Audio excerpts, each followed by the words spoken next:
All right. We are live. Welcome. So today, I said I would do it yesterday, but I didn't. I plan on finishing the to-do app that I'm making. We're really close. So yesterday, if I actually let me just bring it up here.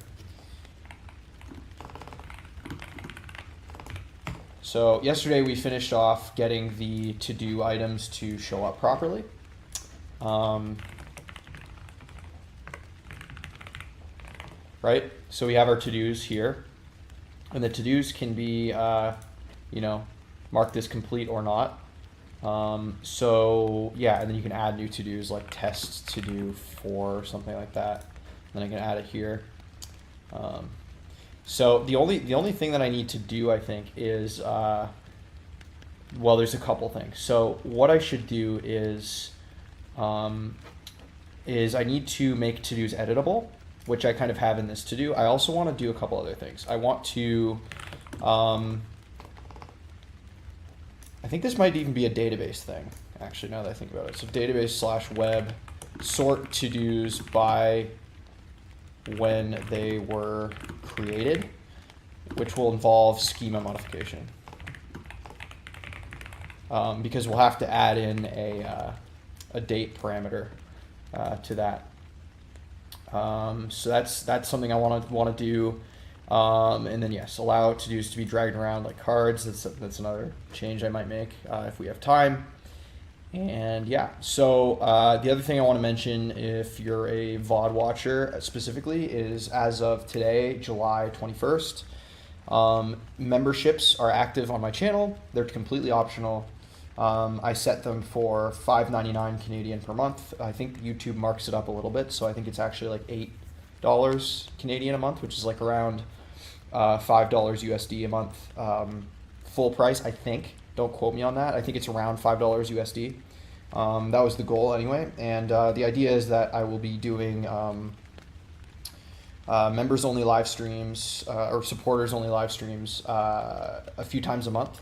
So maybe 2 or 3 times a month with viewer-requested or supporter-requested, like covering supporter-requested topics or also doing project reviews as well. So those are some benefits as well as an exclusive Discord role. I made a post on it on my channel. So if that interests you, you can check that out. Without further ado, let's begin. Yo, how's it going, Satya? Welcome. So today the plan, as I mentioned earlier, was to finish the to-do app. So right now I'm going to work on making these to-dos editable, actually, and I think before I do that, I think I want to add a little button somewhere here, maybe in the top left or something like this, where I can delete the to-do item. Maybe like a little X or something like that. I need to figure out how I'm going to do that. So let me just add that maybe to my list here. So web, make to-dos, deletable. So make this a P0 requirement. So we're going to add that now. And so yeah, I think that's going to be inside of, so we have our to-do form here, but then we need this to-do item. And we have our is editing state too, which we haven't touched yet. And then so inside of here, we're going to need to put a little button or something. And I'm not sure then whether it's going to be, I could maybe even include it inside of this. I could maybe even have a second button here that deletes, right? So I'm going to do another delete to-do item.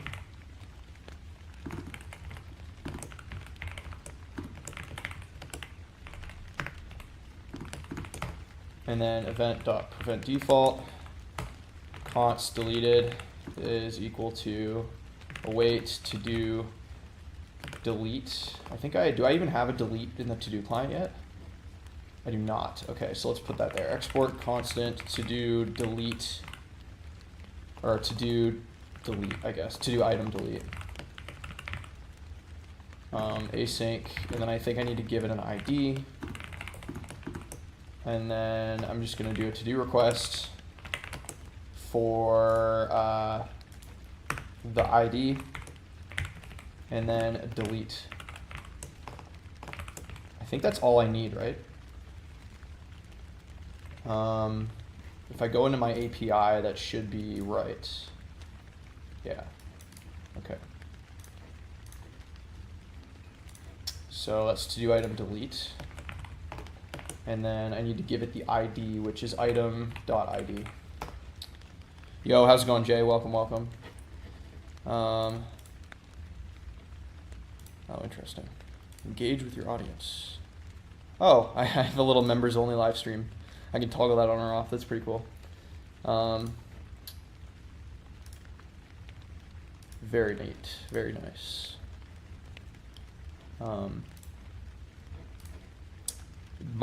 Since I enabled membership, I can like actually see there's like more settings here now. Anyway, I digress. Okay, so we have our deleted, and then I think we're just gonna set refresh to-dos to true. I think that's all we need to do. I don't actually need to grab this. I know it does return the deleted item, but I don't really need it for anything. So I could console log it. Just to deleted item, I should say, maybe. And then here I'm going to add in maybe a trash bin or something. So like if we go to Lucid icons, there should be a trash bin. Here it is. Okay, so this is good.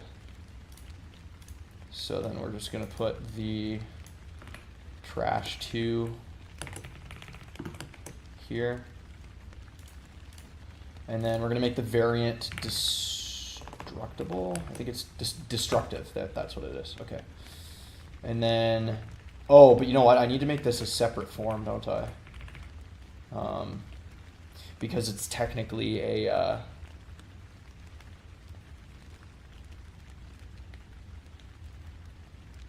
it's technically going to do a different thing when I submit it, right? Okay. So I actually need to do this, and then I'm actually going to put these in a div.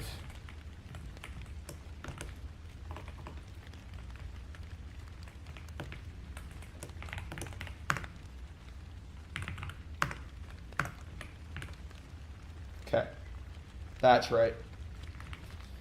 Now, all right, that's cool. So we got like a little trash can there. I think I could like make this flex though, and they'll stack like that. That's a little better.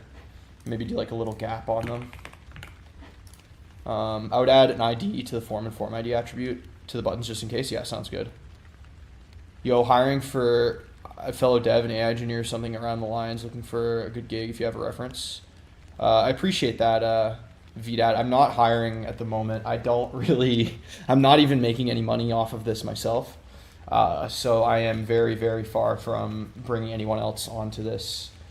Whatever I'm doing here. So unfortunately not, but I really do appreciate that you like my stuff. I'd add an ID to the form. Oh yeah, okay. So I can do that. So let's do an ID for toggle completed. And then we'll do form toggle completed. I think this is what you meant by ID here. So then ID is delete to do, and then ID or form is delete to do. Actually, I want to make this snake case. I feel like that's what we want. Okay. To do. There we go. No, I was just asking you, but been following you. So by the way, love your work. I appreciate that. I really do. Honestly. But yeah, I wish I had an opportunity, believe me, but I do not. It's really tough out there. So I wish you the best of luck in your endeavors to find something. Okay, so this should work then theoretically, right? And then the other thing I could do is like, because like this will just delete, right? Ooh, here's a thing. Is this actually deleting the right to do? Yeah, okay, it is. Okay. It was hard to tell for a second. Okay, so if I do like test and then test2, it'll delete the right one. Okay, and the other thing I want to do is, all right, so that was pretty simple to add. I could add like an alert into this, and it was like, are you sure you want to delete this to-do? But I mean, it's not really that serious. So I'm just gonna like leave it, I think. Okay, so that was pretty easy. I actually might make this font a little smaller, only because I feel like maybe, and then making the card, maybe make the padding a little less on this. Yeah, something like this I think is a little better.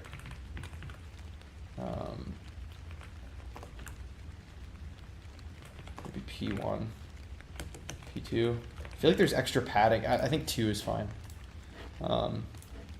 There's like extra maybe margin or something. I'm not 100% sure what's on that div actually. Let's see. Is there a... Okay, that's that. Where's the layout? Is it this? No. Where's the like thing with the box? There it is. Okay. So there's padding and there's no margin or border. Interesting. Okay, but there's got to be padding around this internal div here, right? Surely. Ah, there is. Okay. That's what that is. So that's the card content. That's why. Okay. So maybe I want to put that on the card content, actually. Or no, I don't. Never mind. I lied. It doesn't really matter. How'd you come this far from only 100 days, bro? Any tips, especially any tips for React? I think, well, one thing that really helped me, Venomy, is having a CS degree. So I came into this learning, like knowing how to code, which was a huge help. I think when it comes to things like React, and you know, you're gonna get this advice from anybody, I think, but the number one thing is literally just to practice actually writing stuff by yourself. I think using AI, and this is my opinion, by the way, opinion warning, using AI and relying on it too heavily stunts your learning. I think actually diving in and learning yourself is the best way to do it, because you're getting hands-on experience with, you know, bug fixing, state management with components, which is probably like one of the most difficult things, and you know, just kind of working with the, you know, React library, so to speak, like all the hooks and the weird quirks and stuff like that. I don't know. So I would just recommend like making really low scoped projects like this to-do app, right? And just like building stuff. And you have to, I think the other thing is you have to enjoy it as well. So if I do px0 on this. Okay, but then like px2 here. Or wait, not px. Why is it increasing on the y if I'm... Okay, that's a little better. Let's just leave it at that. That looks a little more evenly spaced around. Tuning into some solid advice. Off to a good start. Appreciate that innovation. It's generic, but it's, you know, it has to be said today more than ever, I think. Okay, so that's good for now. This looks a little better. And then for the editing, I need to change how this looks, right? Keep up the good work. I appreciate that, Venomy. And also, if you want to, you know, share what you're working on, you can join the Discord, which is serendipitously just popped up right there. So you can like share your projects and get advice from the community and stuff like this if you want extra help. We have over 200, I think, is it over or at 260 members now, which is pretty cool. So that's, yeah. I mean, 3 of those members might be bots, but whatever. Okay, so this is good. Now I just need to make this editable. So I need to have this clickable. And can I add an on click to the paragraph, I wonder? Because like if I look at like, let's see what the p tag looks like here. Okay, so that's the whole div card content. So can I make the card content clickable? I don't know. I guess I maybe could. Or I could make the paragraph clickable. I don't know. And then clicking that would toggle is editing, right?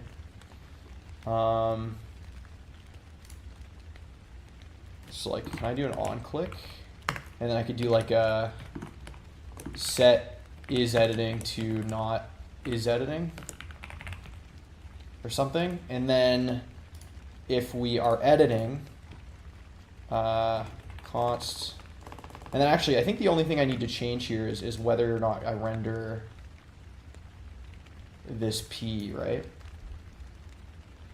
Nothing wrong with making it a button, it's better semantically. Fair enough. Fair enough. But then I don't need to wrap it in a form, right? I don't think, anyway. At least in this case. So if I make this a button and then I make it like, I would need to give it the variant of like ghost maybe. Yeah. No, you aren't interacting with the server? Yeah, exactly. I mean, I probably didn't need to do forms with these ones either in reality. Right? Like I probably don't even need these form wrappers around these, or do I? I don't know. Because I could maybe just do an on click for all of these buttons. What semester am I in? I'm finished school. I'm not in school anymore. I graduated already. So let's actually refactor that. So let's just do, I'm still going to keep them inside of this div, but I'm going to do, okay, we're going to get rid of the form, and I don't think I even need the type anymore either. And then I'm just going to do an on click. And then let's see if that changes anything. I don't think it will. On click is equal to do toggle completed, but that's going to then change the event here, right? Base UI mouse event. That's probably what it's going to expect, right? So maybe then I need to give it this type.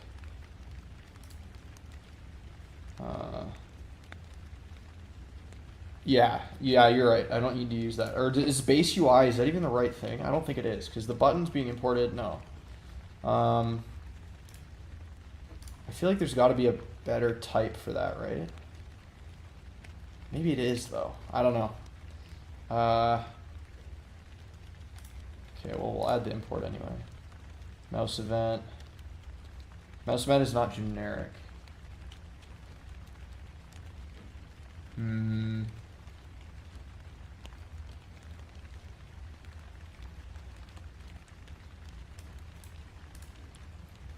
I'm unsure, but I don't think you need any params either, just the ID of the item. You may not even need that. For which? For the update and delete? Yeah, I need the item, or the ID, because it needs to, that's for the... Oh wait, no, I am interacting with the server. Never mind, I'm stupid. I am interacting with the server with these. I'm doing the, yeah, never mind, okay. Forgot what I said. I am interacting with the server. I'm not with this one though, I don't think, am I? Oh no, I am too, because I'm editing it. Oh, I am interacting with the server. I'm just doing it through the client thing. Never mind what I said. I am interacting with the server. This is a server function.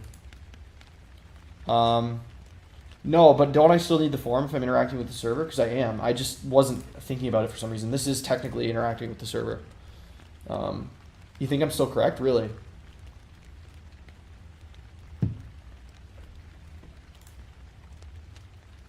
So I can interact with the server then doing that.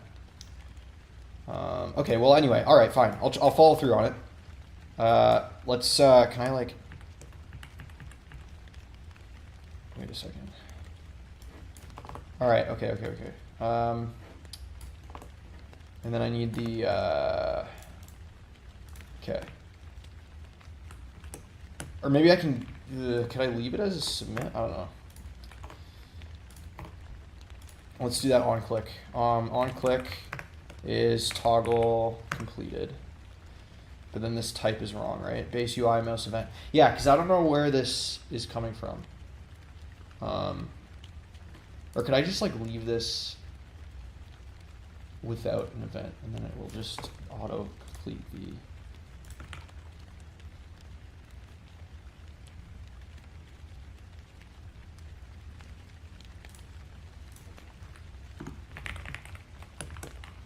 We're gonna make this ghost variant as well. I think you're still correct. Okay. So if okay, so that does work actually.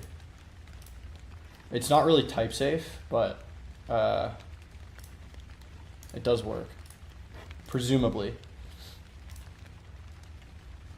So then I could presumably do the same thing with the delete as well. So then I don't need this form here. And the type variant size, and then we'll do on click is equal to do item delete, and then I need to get the type in here, or sorry, delete to do item. I can't. Okay, there we go.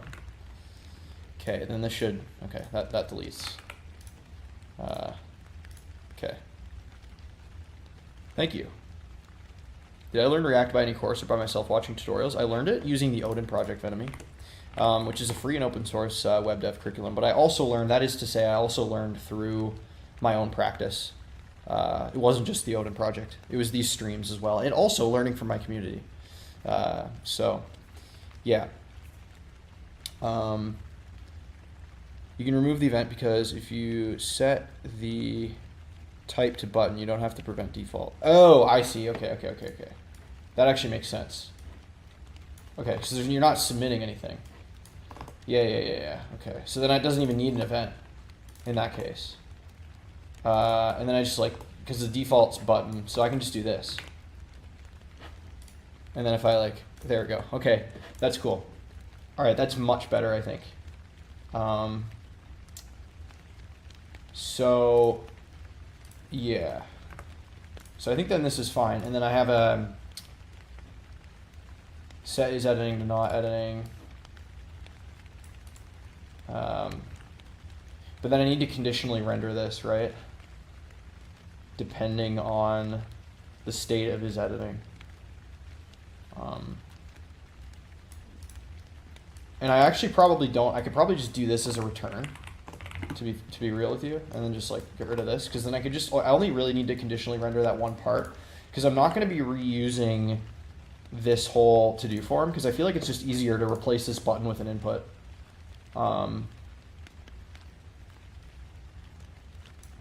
Realistically. And then you'll just be able to edit it. But then the thing is we need to route that input through our, so the only thing is maybe I do need that as a form, because I need to route that through as like a React hook form, right? So I am kind of repeating myself a little bit in this sense, but I think in this case it makes more sense, because I don't really want to put this whole form inside of this, right? Although I could change this like to, instead of add, like I could just like easily swap out the text by doing a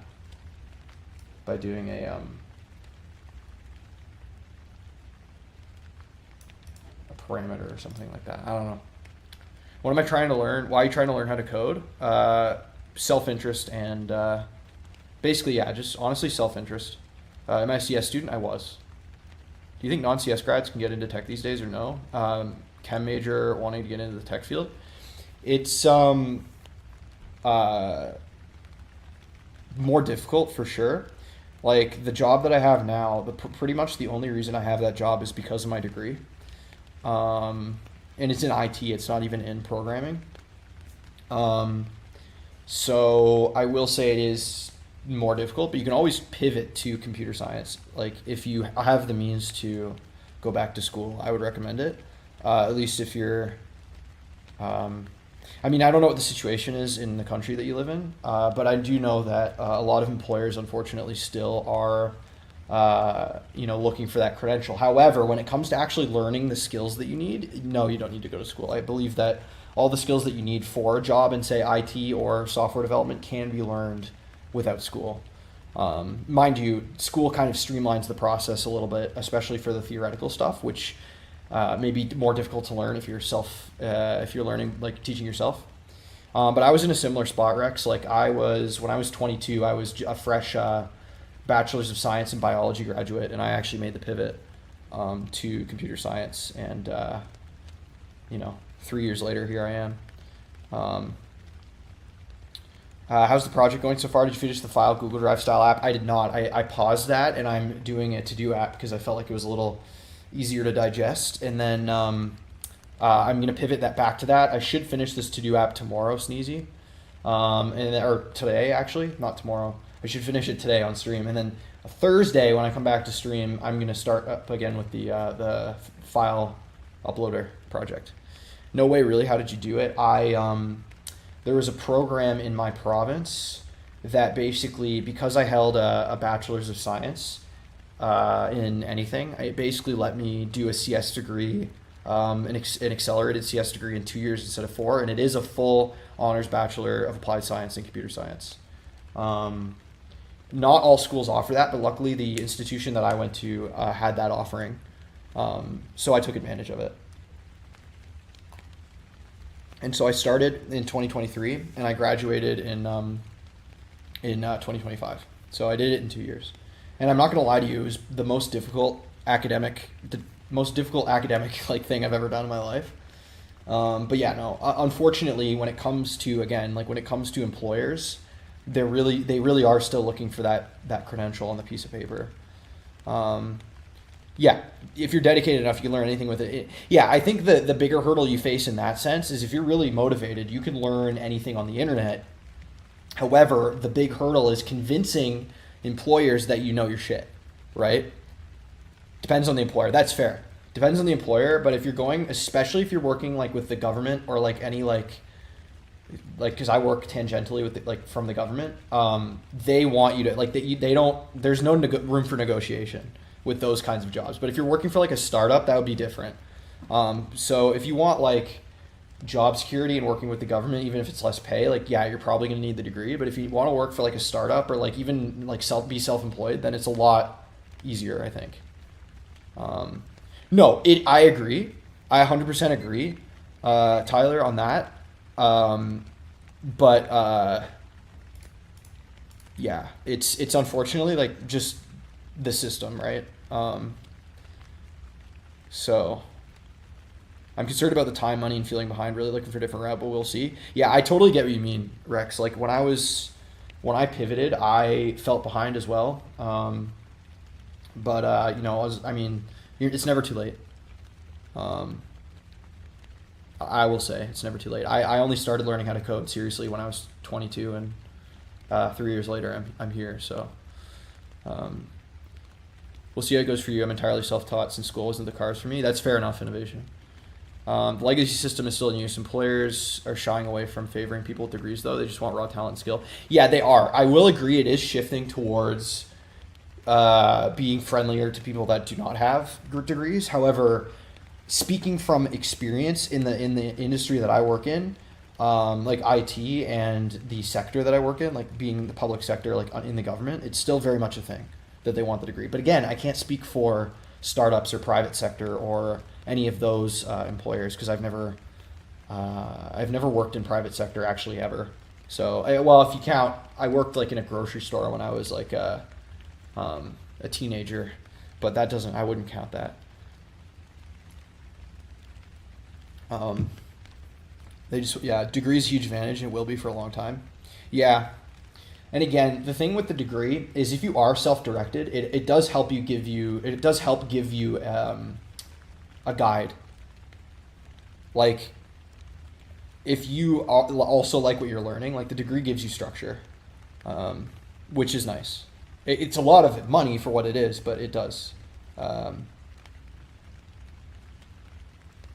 I understand why your employers want a degree, but I'm privy somewhat to where you work. Yeah, exactly. That's fair. Secret safe with me. Don't worry. Yeah, I got you. No worries.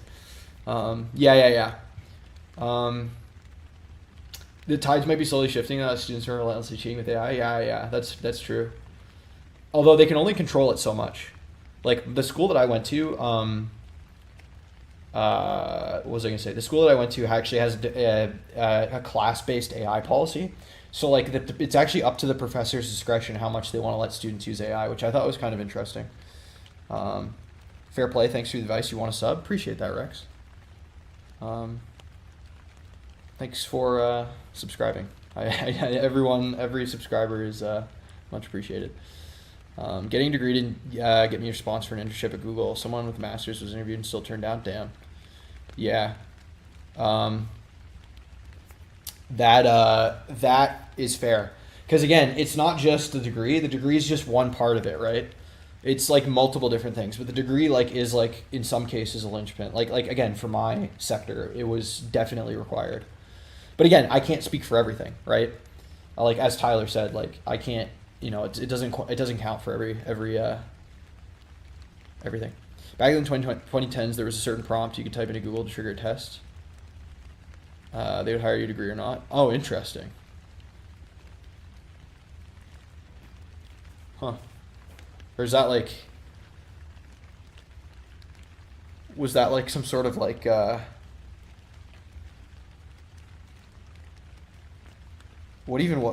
that like,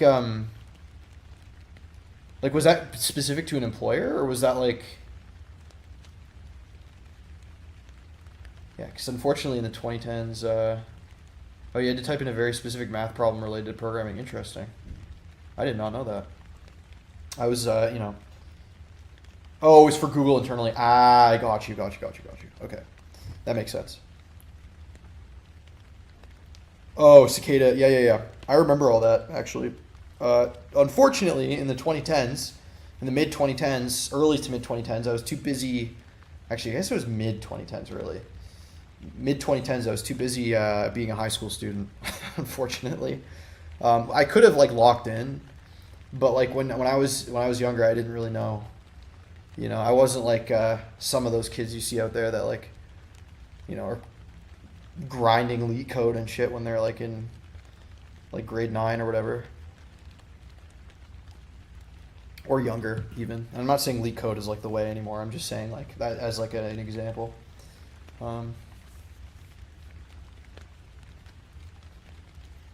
Foresight is an insane gift, yeah. Absolutely. Because, like, I didn't figure my shit out until I was 21. I remember I was, it was during COVID, like, lockdowns, and I was, like, futzing around with programming. I was in a biostatistics class, and we had to use Python and R for doing, like, regression models, and I'm like, damn it, I like this. And then I was like, shit, you know what? I actually think I want to pivot. And then that was like what triggered it for me. It was just this biostatistics. Why is YouTube double sending my stuff? Oh, damn. Don't worry about it.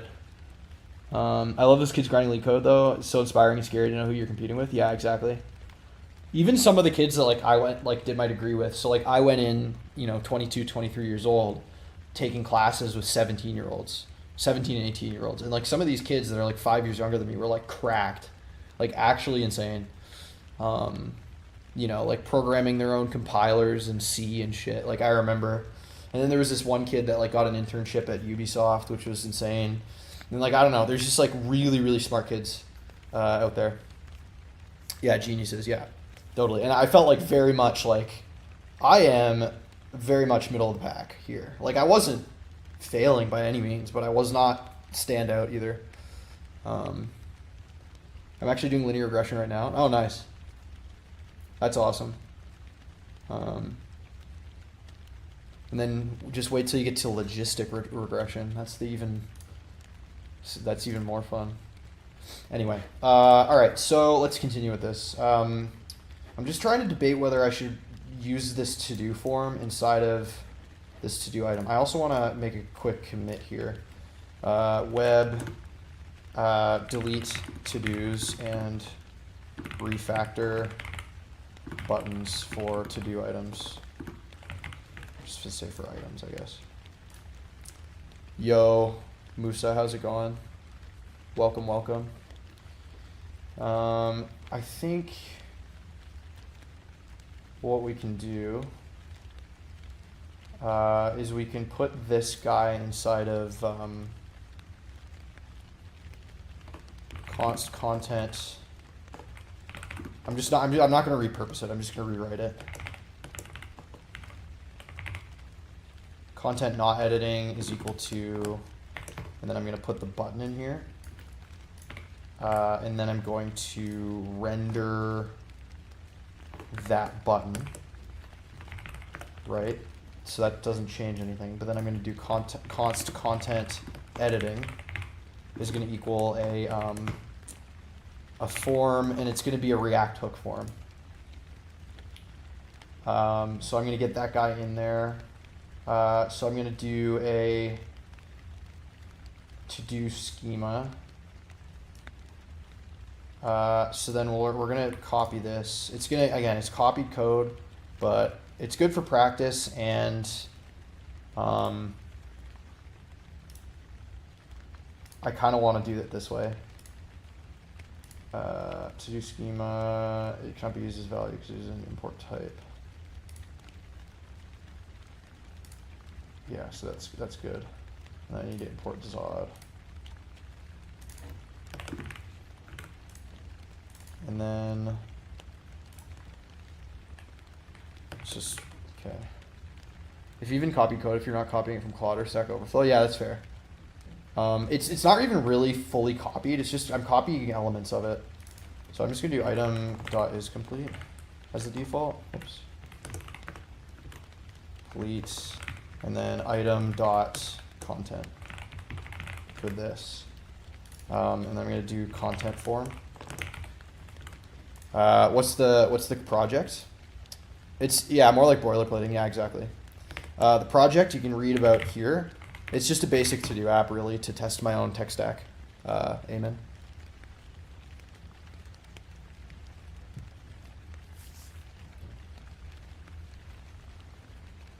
Okay. Okay, so we have this content form here, and then I'm going to put this guy inside of here. And then we're going to kind of give it an ID with an onSubmit. And okay, so we can just give it an onSubmit, and then I'm going to make a function for that. So constant update to do content. And then we'll just do, we'll actually pass it. So how do we get the data from that? Okay, so we get the data from it like this. So it's good. Going to follow suit. Nice, Zoro. What uni did you go to? I will not say for privacy reasons, but it's a uni in Eastern Canada. And what did I study? I studied computer science. And it was a bachelor's of applied science and computer science, so it was a lot more CS theory than it was like actual like software engineering or anything like that. It was a science degree. It was not an engineering degree, which in Canada actually is a difference. You could get like a bachelor's of engineering, and that's like a whole different thing. I went to University of Hard Knocks. I'm not sure if that's a reference to something. It probably is. But I did go to a university in Canada, so that's, I will tell you that much. Eastern Canada specifically, if you want to know.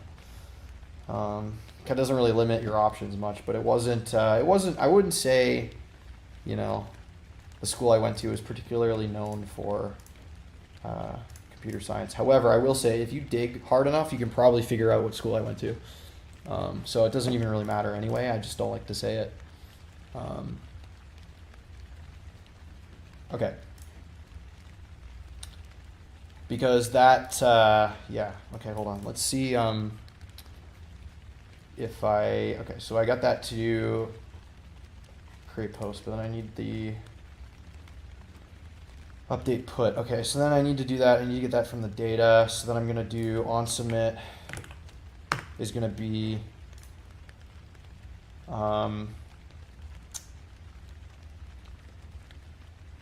what is it? Form.handleSubmit, or content form.handleSubmit for updates to do content. Or does this need to be named something? Wait a second. On submit. Oh, because I did the wrong bracket type. I'm so silly. Okay, there we go. Okay. I don't know why I did French brackets there. That's okay. So then we need a controller, which I can actually use like this. And then we can update that import. Am I using ShadCN? Yes, I am, Jordan. You're doing AI and robotics first year? Nice, Musa. That's awesome. That sounds very interesting, I won't lie. I had a buddy do mechanical engineering and robotics in his program, and that was pretty cool. A long time ago, like 8 years ago. Well, like when we all first went to university. Okay, so let's do our name. Name is content, and then we're gonna do control and then render. Content form.control, and then render is equal to, and then the function, right? And then field state, and then I think I can just, how is this? It's just like this, okay. Return, and then we can give it that field with the input. So we're just gonna copy this guy over. And then the placeholder, I'm gonna leave the placeholder empty. Field, let's put this guy in here. And the input as well. And the field error. So we have the value needs to be, actually that's fine, okay. And then I need an update to do button, right? Type submit update to do, something like this. And then when we do that, we're gonna say set is editing to true. Actually, I want to do it like just like that, and then we're gonna say await or const, or no, I can just do await to do update put item.id, and then data.content, and then item.isComplete, and then set refresh to do's to true, and set is editing to false.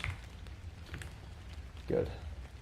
Did you know what job career you wanted to do after you went to uni? Like, did you have it all planned out, or did you, or what you wanted to do? Okay, so I can kind of go through it real quick. So basically, Musa, in the year, so I did my degree in 2 years.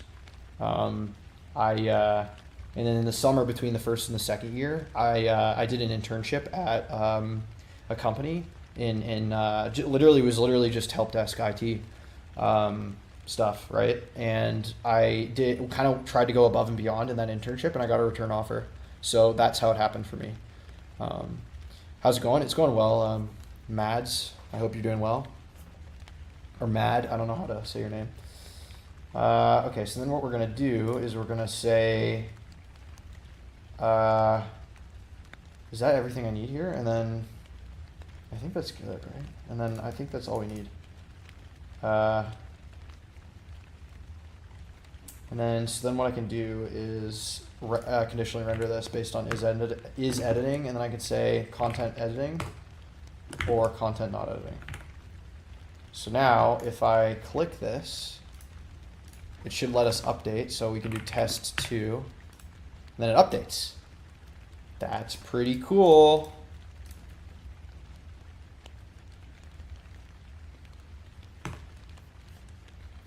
Funny, my degree is 2 years too. Think I'm gonna go entrepreneurial. Nice move, so. Yeah, mine was only 2 years because I had a previous degree, so it was like an accelerated one. My maths is fine, good. 122 days in, it looks like this is complex, and it looks this complex is kind of crazy. Again, I do have a degree, so and I don't mean to say that. I just mean to say that I came into this knowing how to program, so I didn't start from complete scratch. You know, I had a bit of foundation before that. I had about 2 years of practice going into that. But yeah, you should totally go entrepreneurial. Honestly, Musa, I'm thinking of doing similarly eventually if I'm good enough at it. So, you know, incomplete. All right, so that's good. I need to obviously update the formatting on this guy, I think. It looks kind of ugly, sort of. So let's fix that. Let's see, field, input. And I want to do like maybe text. I want to make the text a little smaller here. Yeah, that's better. And then I can do, I do want to have the button underneath it. But then like, maybe instead of that, I could make it like a save icon. But then I'm trying to see, like, should I push it? Or can I make the submit be on enter? Like, so instead of having a button, can I just make it so that you press enter and it submits? There is no issue.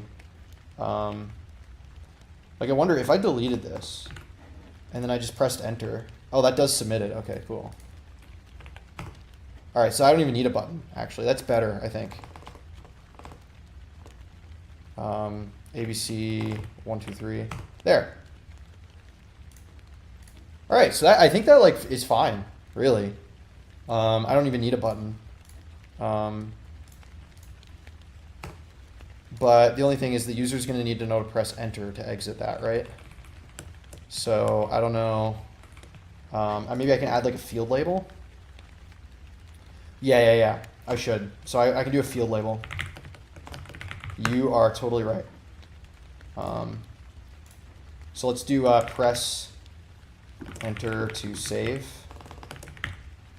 And then what we're going to do is give this an HTML4 field name. Something like that.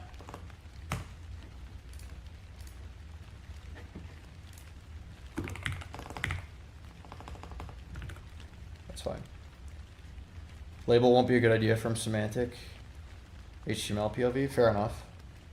I could just do it as like a paragraph or something. With the submit with the form ID and form attributes. Conditionally render a card footer. Oh, I see. Okay. Yeah, no, fair enough. Okay, let's do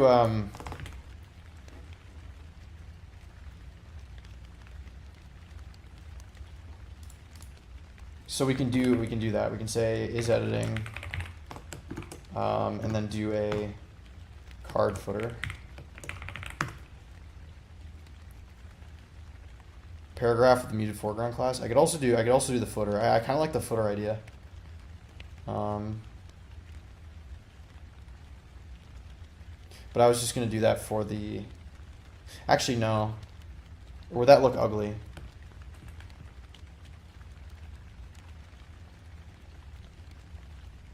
Like, are we thinking card footer for like the press enter to save text? Like, what are we thinking for that?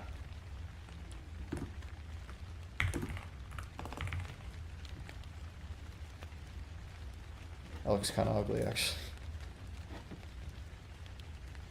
Oh, the save button itself? Ah, I see, okay. I think it's because I mucked around with the padding on this.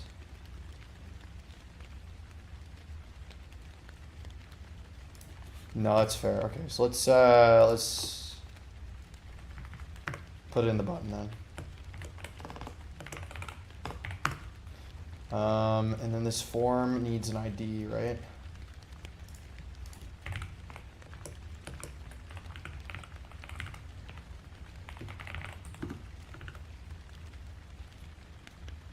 Or like a blue P tag with the icon that says press enter with the KVD prop. Save, it'll look polished. Oh, it goes in the content. Oh, okay. Good point. Okay. Oh, but now it's fucked up because it's because I have a flex. I don't have it as flex column. So that's going to be kind of screwed up.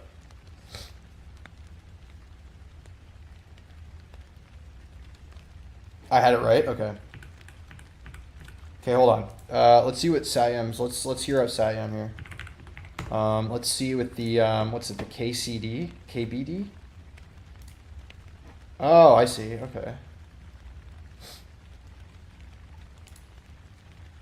Oh, for the, I see, okay. I actually kind of like that look. Because, I don't know. Let's do that then. I actually like that look better. So we can do that. We can say inside of the field.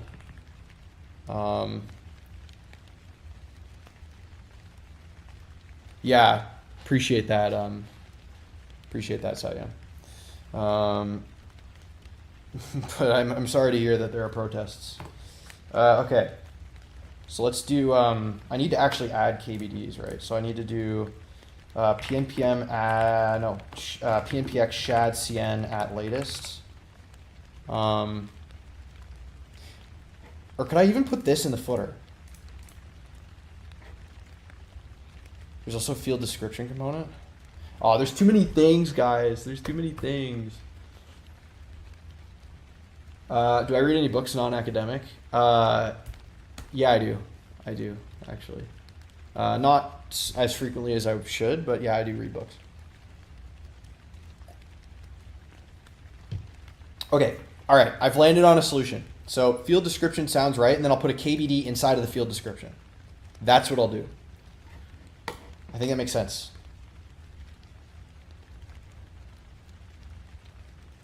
Use Satyam's way, you could put it in a description for default styling.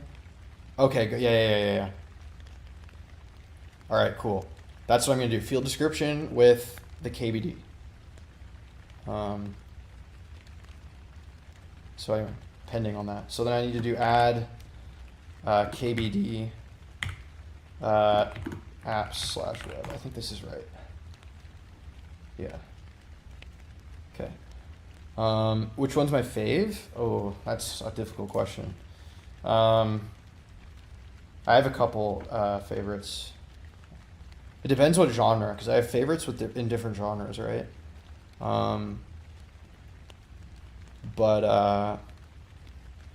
Yeah. Okay, let's do that. So field description. Then we're gonna import this. And then we're gonna do press, and then we need a KBD. Enter.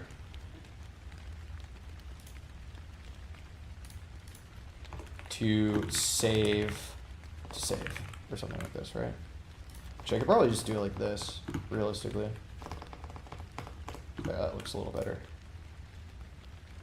Lord of the Mysteries? Interesting. Never heard of it.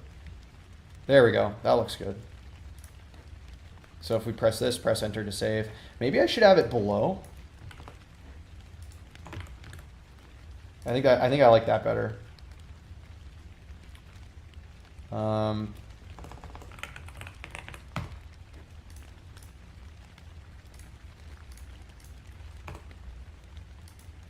Now, the only thing is I want to make it obvious that you can click on this to edit it. What about giving it the yellow color or the blue? How do I give it different colors? Do I literally just like fill it? Like, what are the default colors inside of shadcn? Shadcn colors? Ooh. Oh, they're literally just the Tailwind colors. Okay. So it would just be, would it be text or blue 400 maybe or something? Yeah, like that. Yeah, classes with Tailwind, okay. So like that. How do we like that blue? I think that looks nice. Cyan or sky? Okay. Cyan. Let's try cyan. What about sky? I think I like sky a little better. Maybe we'll do it a little brighter. Yeah, there we go. Nice. Tweak CN. Look at Tweak CN. You looked at it before? Had I? Okay. Sounds good. Okay. So now we can add, can mark it as complete, and we can edit it, of course. Then we can delete it. All right, so that's good. Now, the other thing I want to do is make it render conditionally only when the focus is on the input. Ooh, true. So I can say, there's got to be a thing for that. How do we get the focus on this? Is that just another state? I guess it would be. No idea what's going on, but it looks impressive. Yeah, we're just screwing around with the to-do items, Musa. Would you need a use ref? Or would that be, you could do it with state though, couldn't you? For you, how has your experience been building project? How's your experience been between building a project and following a tutorial? I think tutorials are good if you have no idea where you're starting, but I think it's too easy to over-rely on them, just as it's too easy to over-rely on AI. I think the value of building things like from scratch without a tutorial is underappreciated. Yeah, even state works? Okay. What's the difference between use ref and use state again? I need to rush up on this. Let's go back to this here.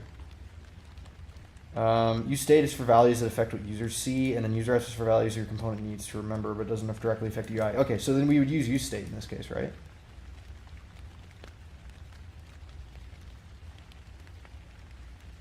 Plugin name of your Obsidian to do. It's literally just called Kanban, I think. Let me go to it. Yeah, it's Kanban here. And then for the theme, I use minimal theme with the minimal theme settings. Do you ever just get into the situation where if you're coding or learning something, you want to do it absolutely perfectly? I mean, I do that a little bit. I think everyone does that a little bit, Sword. I mean, I certainly do. Oh, this was like a, why did I have this open? That was like a dead plan that I ditched. Anyway, let me go to my to-do here. Am I an Anki user? No. I would be if I was learning a language, though. My water cup is dripping. That's why I'm kind of holding it like that. Well, I was just going to do, I was literally just going to do, oh, I guess maybe you would need a use ref then.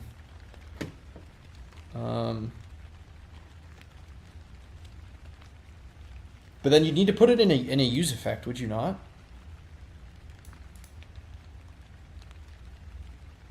I don't know.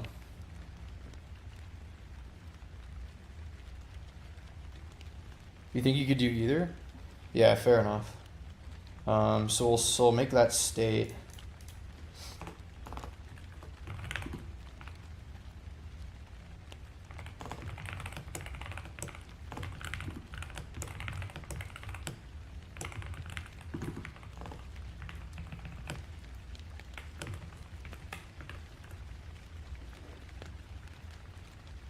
Use effect with use ref. Okay, let's just get up to use ref here.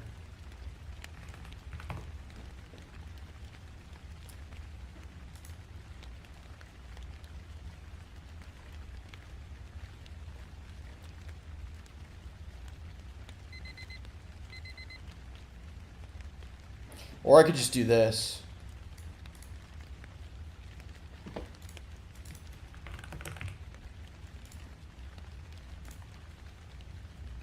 And then this would just be content input focused.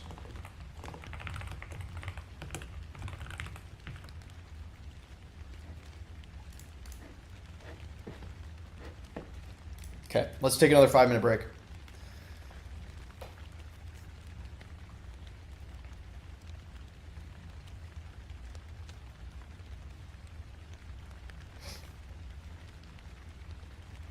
Right now I'm learning C++, but I know I'm going to have to learn Python down the line. Best resource to learn Python. I think right now you could use Free Code Camp, which has a Python course. I have Musa if you want to learn Python. But there are also I think I have a command for it actually. Does that work? Yes, it does. Okay, there you go. So I would say I would recommend that. Yeah, okay. All right, I'm going to do that with the user ref after the break.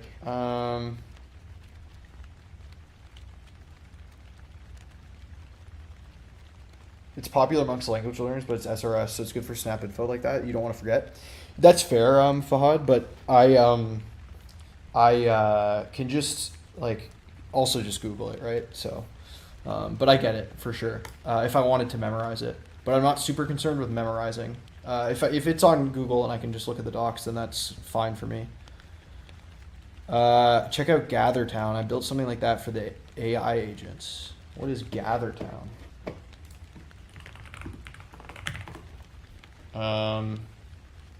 Oh, gather.town. Is this yours? Or did you build something like it? This looks vibe coded to hell though. This website looks super vibed.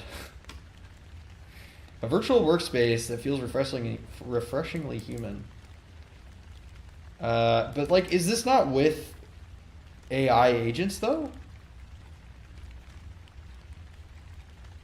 Or is this with people? Oh, it's an inspo. Got you. Okay. So, but is this is this for connecting with AI agents? Yeah, this is so AI. It's not even funny. This page. I can spot it for sure. They're all the same. It looks like. I don't know.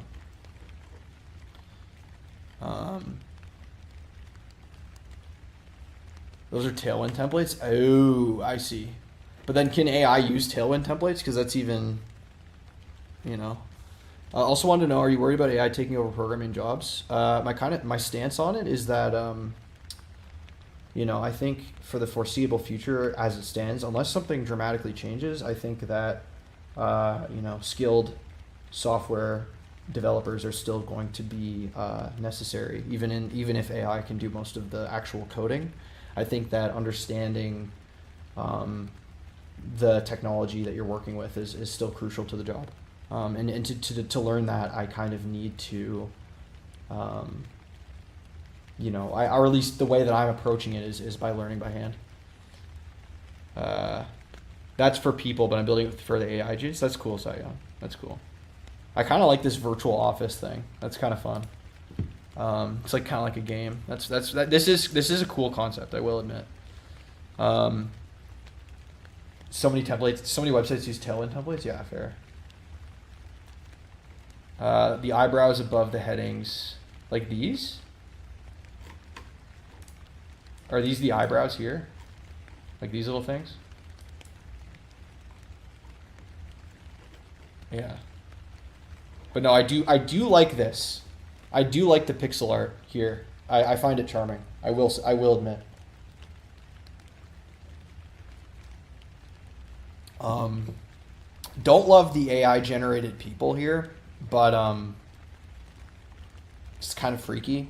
But if it was real people, yeah, I'm with it.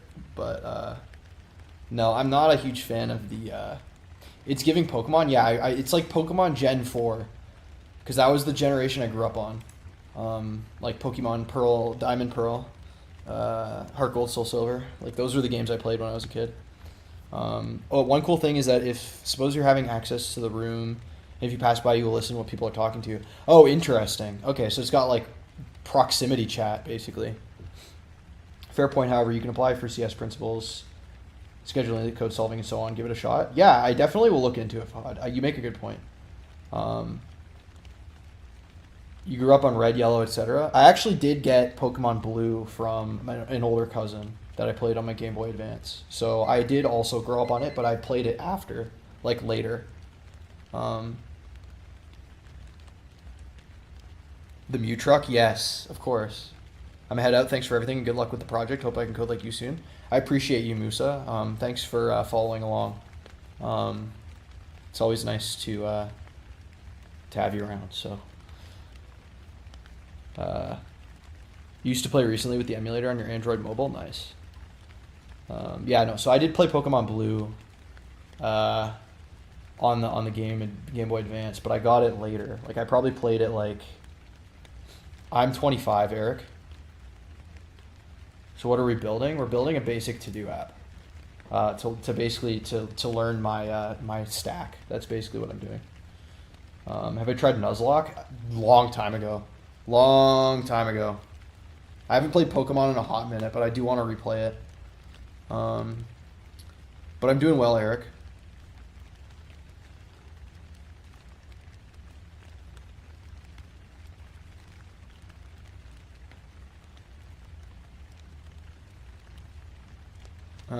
Have you noticed so many people are after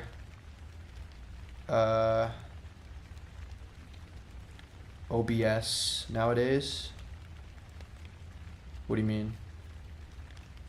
Tried randomizer Nuzlocke, it was miserable. Yeah, couldn't get past 20% of the game. Yeah, I think it's pretty difficult. Actually, HFT. Oh, HFT jobs. How's my journey going? It's going all right, Eric. I'm making progress that I'm happy with, and just launched memberships on the channel today, so that's pretty exciting. Oh, high frequency trading. Got you. Yeah, I didn't know what that stood for. Yeah, I didn't. I have not noticed that though, Sayam. Also, I really apologize, guys. I was in conversation, but my cat is 20 minutes late getting his dinner, and I totally lost track of time. So I'm gonna be right back real quick and feed him, and then I'll continue on with the next Pomo session. So just bear with me, and I'll be right back.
Alrighty, I'm back. Apologize. We're good.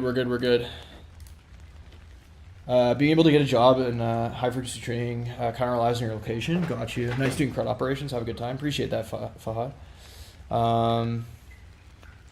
If you're somewhere in London, it's more feasible. That's fair. Anyway, okay, let's get back to it. Sorry about that. I should have done that on the break, but lost track of time. So, you know, shit happens. Okay, so let's do this. Where were we with this anyway? Oh yeah, I need to only put the little thing there if it's focused. So we have our use ref, right? Yo, hey, how's it going? Just saw the stream and I was wondering what did you use to learn web dev? So the main thing I used Pizza was a free and open source curriculum called the Odin Project that I followed for most of my journey. I've kind of taken a little bit of a sidestep to it, and I'm actually technically not finished. I have a couple more projects to finish up, but yeah, that's what I used to get started, and it's kind of led me on this insane journey over the last 6 months. Learning live and building projects.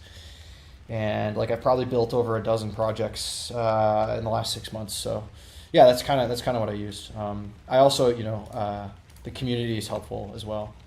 What happened here? Oh, my session expired. I need to fix that. I should just like make the sessions last longer. But that's okay. I think because of social media, why so many people are after high frequency trading jobs. Yeah, is that like investment bank? No, I guess it's different. I started out wanting to build iOS apps and landed on web dev. Turns out iOS apps need servers. Yeah, and now web dev and making apps, you can kind of do both, right? With like React Native and stuff. At least that's my understanding. All right, so. All right, what were we gonna do?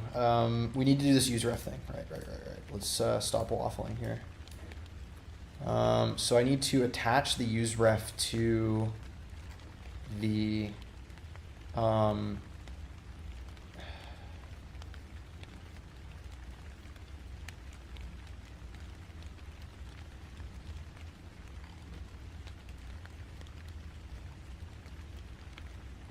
interval ref.current.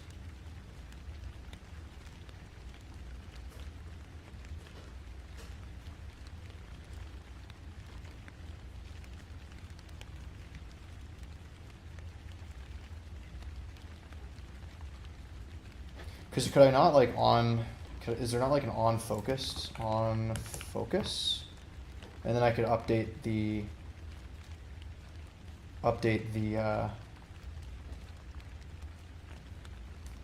reference in that, right?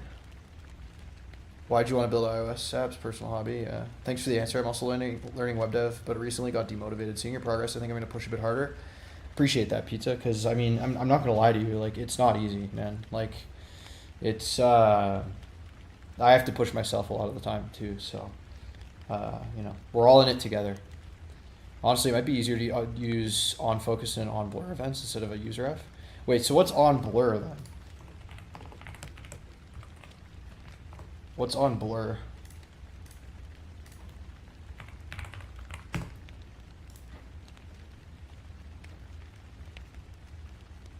Oh, it loses focus. Got you. Thank you, Pizza. I appreciate it. Good luck to you as well. Okay, so then I can just do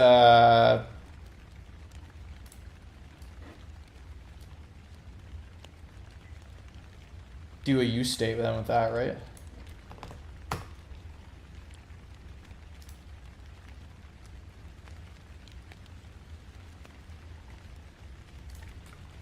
Yeah, I think I'm gonna do that.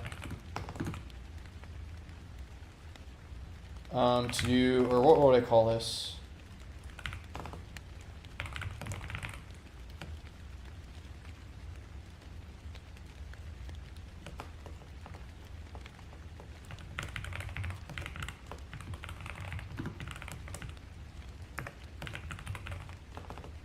I'm just gonna say description, like DESC. And then we'll just do use state, boolean, false, there. And then we'll just do this.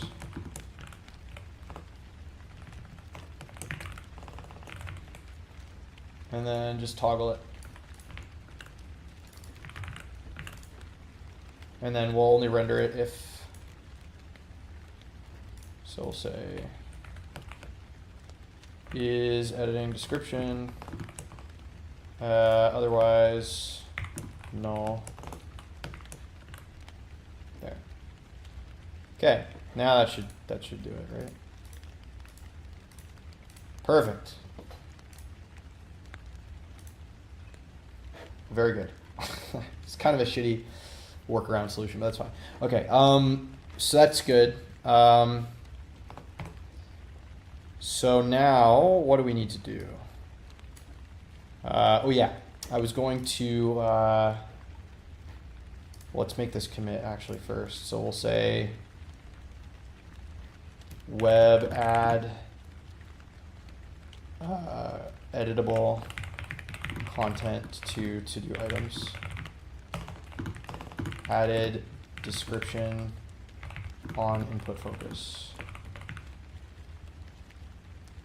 When you click out of the input, it stays in the editing mode. Isn't that what we want though? What's the, like, that's fine though, because,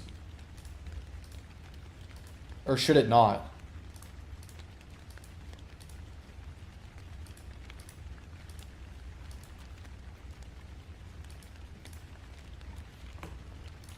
I don't think it really matters, because then it'll prompt you to edit it, and then like the user will be kind of clicking around, and then I don't know. It's a minor thing. I see what you mean though. I would expect a cancel button. Fair enough. It's UX, so for this it doesn't matter. I would expect a cancel button. Yeah, true enough, I guess.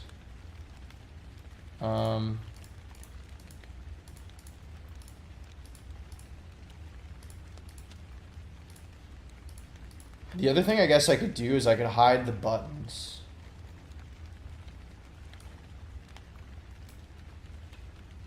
Okay, what if I did this? I'm just curious. Like, what if I put the buttons inside of here? Oh, but then I need to wrap these inside of a fragment. Shit, hold on. Of course I do. Okay.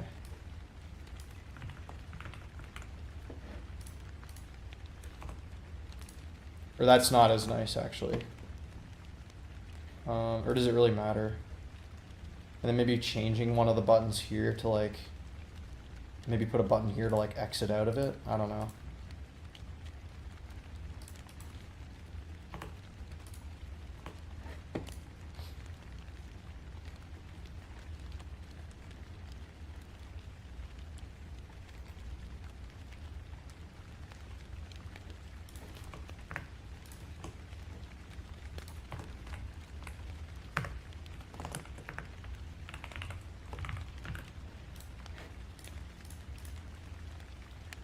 There, that's better. Now it's the full width. W full in the input, yep. We are in sync. We could do, I did it on the whole form, but I don't think it really matters. Or should I do it on the input specifically? I think I need actually to do it on the whole form.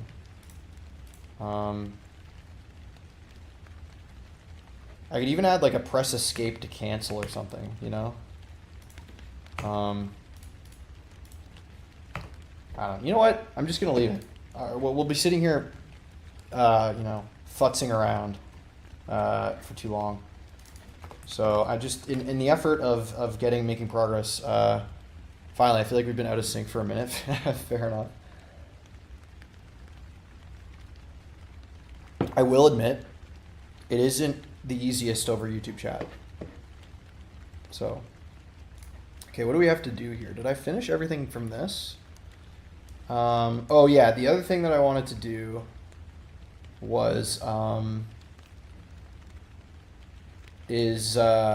want to sort to-dos by when they were created, because like the thing that's happening here is if I create a new to-do, I think it's done by alphabetical order. So like if I do a to-do that like starts with like XYZ, it'll be placed below, right? But then if I do like an ABC, it'll be placed above. Oh no, or it won't. The newest is actually being added to the bottom. I lied. But then if I exit the XYZ, then it's like... so I want to do this by... I want to sort by when the to-dos were created, right? So I think I have to actually fix that. I'm actually just going to make an atomic commit here. Web change width of... editing to-do item edit form, something like this. Okay. And then so now I'm going to actually change the database here. Because I want these to sort based on when they were created. So I think that's a matter of modifying the database a little bit here. So we have our to do, and then we need to add created at as a timestamp, I believe. I think I can copy this.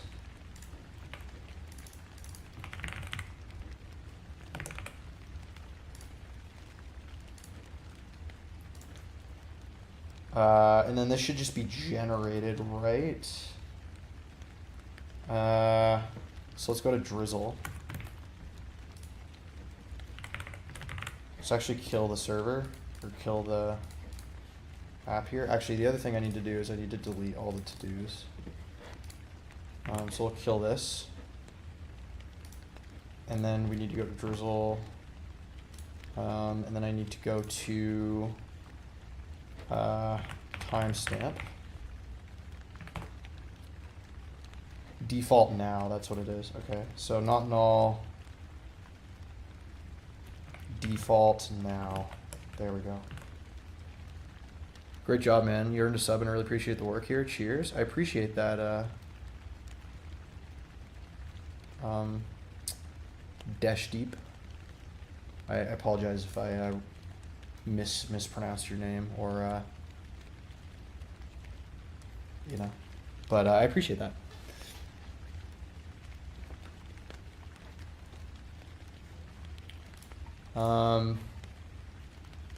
But yeah, that's you know, so what I'm trying to do here is you know, program manually in the face of AI and all the misery surrounding tech, right? I'm trying to create a positive, fun environment. I mean, it's not fun all the time, but you know, that's the goal, I guess. Okay, so we have this, and then now I need to migrate it, right? So I'm going to do pnpm run db generate. Oh, and the other thing, does this session query change? No, because I'm not touching the date, right? Oh, actually, it might when I fetch. I want to sort by the, but that doesn't matter for the schema, because the schema is the schema, right? You almost got it right, no problem. Yeah, I apologize. Yeah, I'm not gonna lie. On YouTube, it's kind of hard. So you feel free to correct me as well. Okay, so we can push as well. And then let's just make sure that those were applied. So let's run it. Let's do pnpm run db studio. And then open up that in our Chrome. So let's go to local Drizzle Studio. And then now our to-dos should have the right schema. Yeah, we have our created at here. And then we need to sort by descending, right? So when we fetch everything here, I need to do a sort by. So let's go to this, and then I think it's a sort by, or is it order by? Let's see.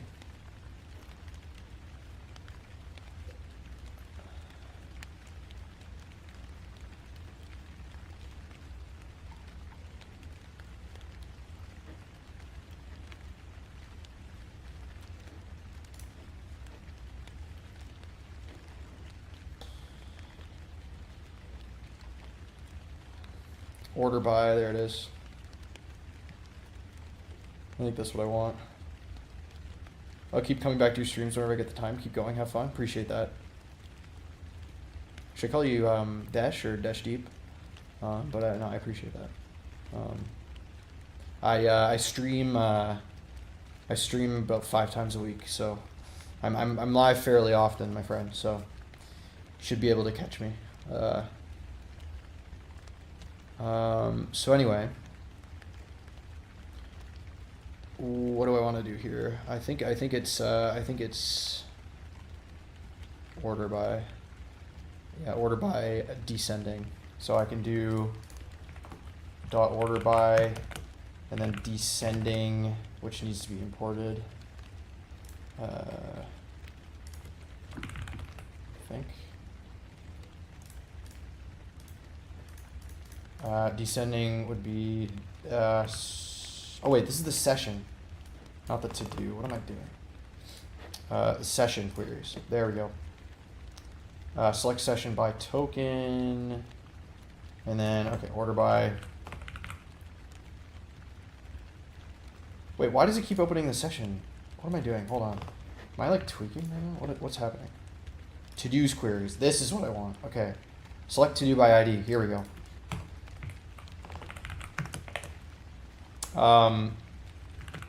So it's to-do dot, oh yeah, descending.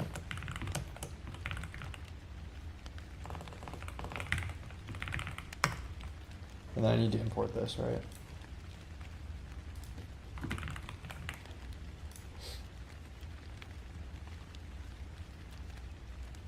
The additional imports is a little tedious. Yeah, fair. So I want to order by for the, oh wait, I need to order by for all of them actually, or just for the all. It's only for this. That's what I want. Okay.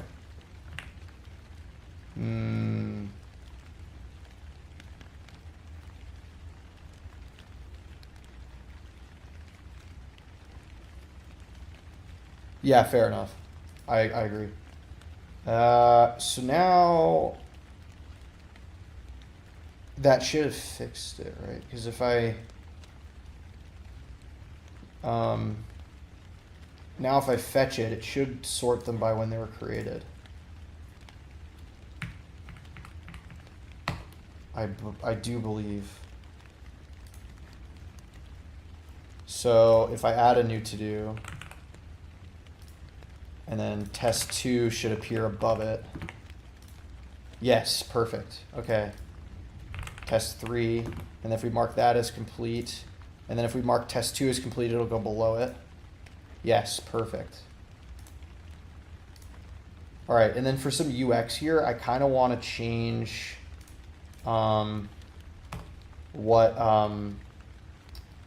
maybe like make these kind of grayed out a little bit, like in the completed section. But okay, so I think that's fine for the sorting. Sort to-dos by when they were created. I think we did that. I kind of fixed this env var issue. I'm gonna just put this into the on hold. I probably won't touch that, but I did kind of fix it. Redirect back to sign in when session expires.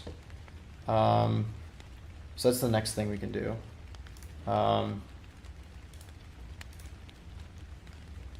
and the other thing I wanted to add here was web change appearance of completed to-dos to be darker or something. I don't know. That's the other thing I wanted to do. I could also add a to-do date, but I don't know.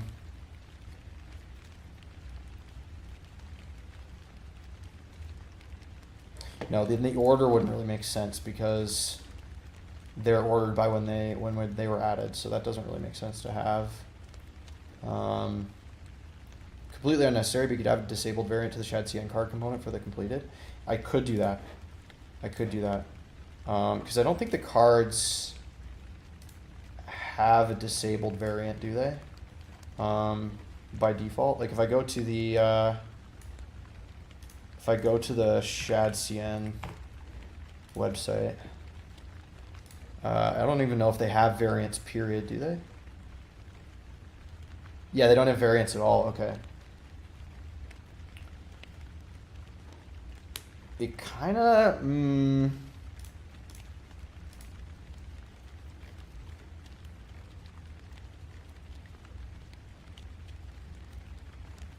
because like, let's go back to the, oh, and I want to commit this as well. So I'm going to say db add created at attribute to to-dos. Sort by descending created at when selecting all to-dos for user. Okay. Yeah, they don't have variants at all. That's true. But we're kind of wrapping up this project, guys. Like we're really like just at the final little bits here. So yeah.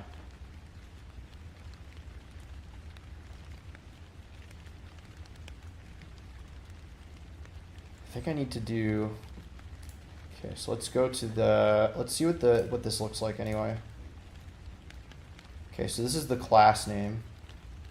Now I could give this different variants, right? So this is kind of like a lot in here.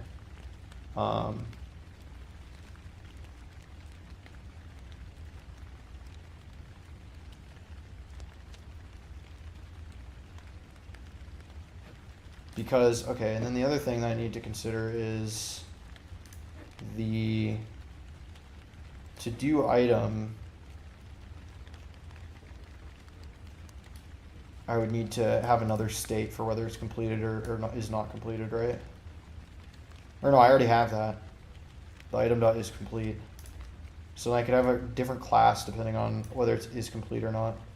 So what I could do is instead of just adding it to the card directly, maybe that would be the cleaner way of doing it, but I could just do like I could just do it at like a local level. Okay, I'm just gonna move this because I'm not using it. So I could do something like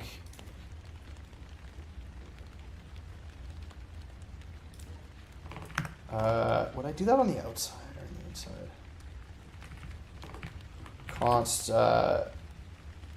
incomplete or complete style, and then I do that, and then const incomplete style, and I think I'm just gonna do P2 for this one.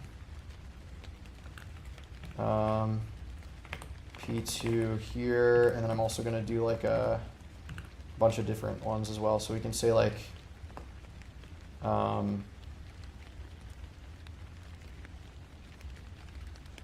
that would need to apply to the, I don't even know what I would do for this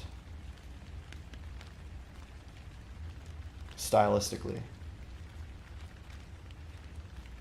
Maybe just make it a little darker.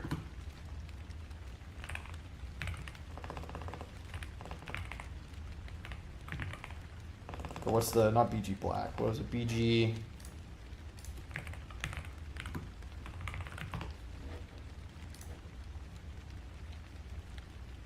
or strike through. Yeah, I could have strike through for the text too.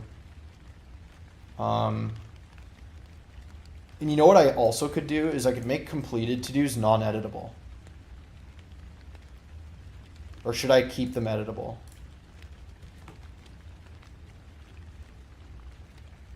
What do we think on that? Should I make completed to-dos non-editable?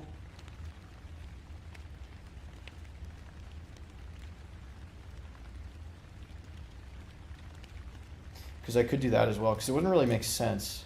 Why would you edit a completed to-do? I don't know. And if you wanted to edit it, you could just bring it back to the incomplete and then edit it there. You know, sort of deal.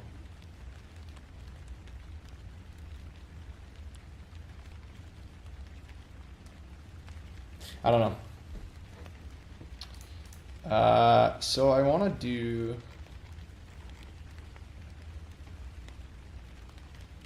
I think that would actually be easier. Am I focusing on UX or implementation? I don't know, to be honest with you. Both? Can I say both? Those are two different beasts. Yeah, fair. I need my girlfriend here, man. She's the UI UX person. To be honest, yeah, I don't even know.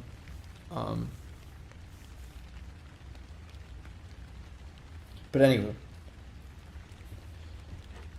I'll take the break and kind of marinate on it, I guess. So.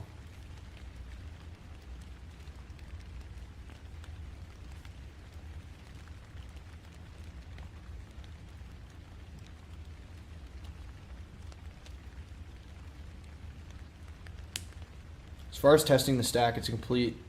It's complete. But as far as the UX here, it's a bit more. It has a bit more you could do. I might as well, because I kind of like. To be honest with you, Jay, I don't really want to get into the whatchamacallit. I don't want to get into the file uploader app this stream. I was kind of planning on doing that Thursday. I was kind of having this stream as like the final cap off for this. So there are some other things I could do. So I don't mind if it's like UX shit. I could just like tinker with for the next hour. You know, so yeah, I might do that and then you know, start fresh on Thursday. Unless you guys would like to start the file uploader now. You know, it's kind of, you can tell me if you're sick of seeing the to-do stuff. So let me know, I guess, but yeah.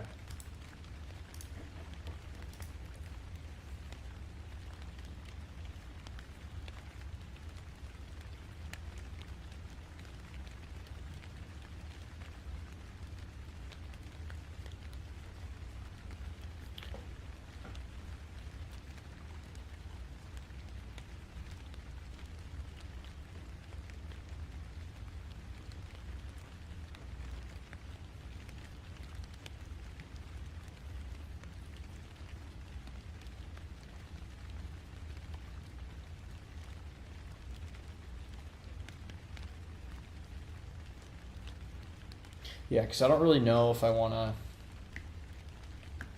I don't know. I'm just debating. I don't know whether I want to do tinker with this for the next hour or start the file uploader. I'm kind of, let's see. Is there any actually like changes to the stack itself that I need to make? I don't think so. What did I change in here? Did I change anything?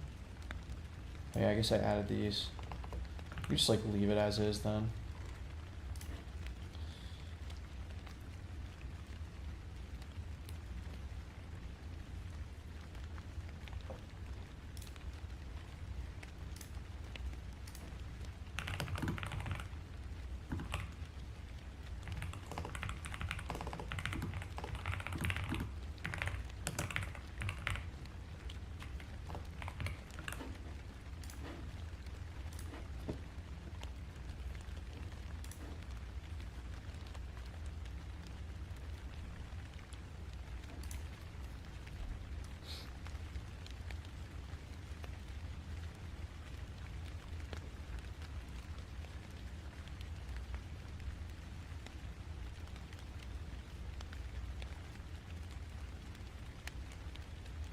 So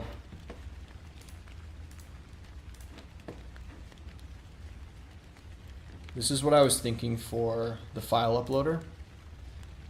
Is I kind of had some basic tasks here to restart it with my stack. I need to initialize the project. I don't know if I should containerize the database, figure out that, maybe go down a little Docker rabbit hole, install BetterAuth, create initial configuration with email auth pathway, create a BetterAuth schema and migrate to the database, make sure sign up, sign in, sign out all work as expected with BetterAuth in the backend, and then add email verification to authflow.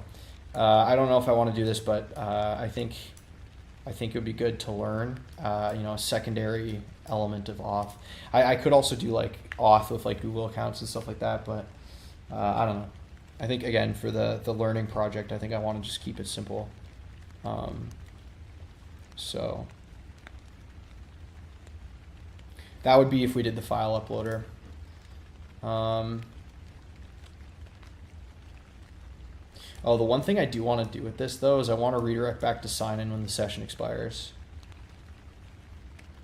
Did you learn TypeScript from the Odin Project? Is it the same as regular JS? No, it's not, Zelios. So I learned it on the side, kind of tangential to the Odin Project. So the Odin Project teaches JavaScript, and I learned TypeScript. And the main difference is that TypeScript is statically typed. So every variable, function, object, that you declare or use inside of your TypeScript has to have a specified type, which is good for type safety and debugging, because the way that JavaScript, because it's dynamically typed, you can get really weird errors if you aren't managing your own types, which are usually due to type conflicts.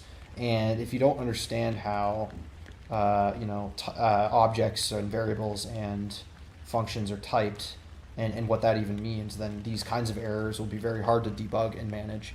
Not even if you do understand them, it's still hard to manage, because it's kind of like I would say JavaScript is kind of like an organized chaos, in the sense that maybe it makes sense for so you have where everything is, but the thing's a mess, right? Like the example of organized chaos. But with TypeScript, you're kind of labeling the types of different things, such that when you go to use, let's say you have an API that you're working on, and it accepts an attribute with a specific type, you know exactly what kind of data that API accepts, right? And that kind of makes it good for development, because then you're not guessing where something is, right? It's again, with the example of organized chaos, as your project grows, the amount of shit on your desk, your proverbial desk, kind of grows, and you maybe start to lose track of where things are, because it's kind of a mess and things are all over the place, and then you're left to the point where you're kind of guessing. I mean, that's not a perfect analogy, but that's kind of the best way I can describe it.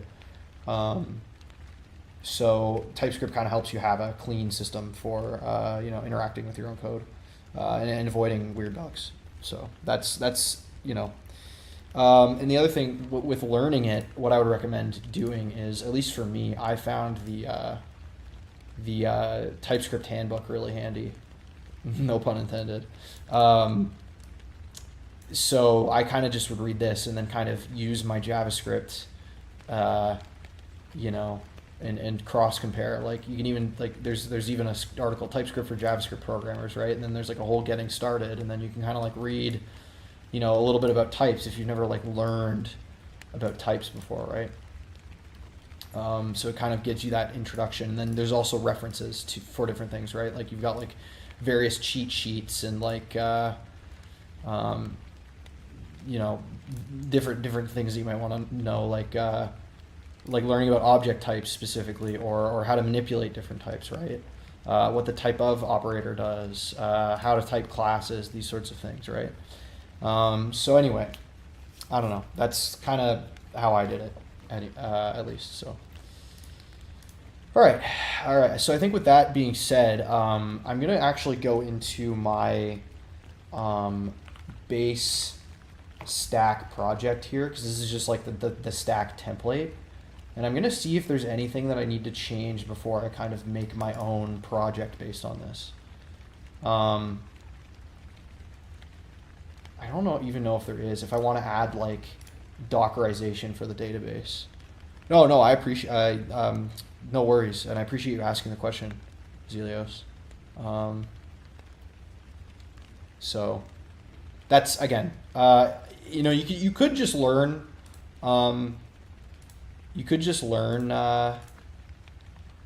JavaScript first, and maybe that's a path that makes sense for you. But for me, it made sense to do TypeScript first. So that's kind of what I did.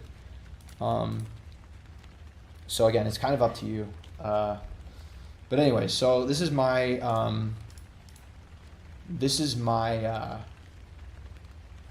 stack, right? And so I want to maybe figure out, because the one thing I was thinking is it would be fine to have I think these as their own just running processes, but I think when it comes to the database, I want to figure out how to containerize the database, and I don't actually know where I would even begin with that.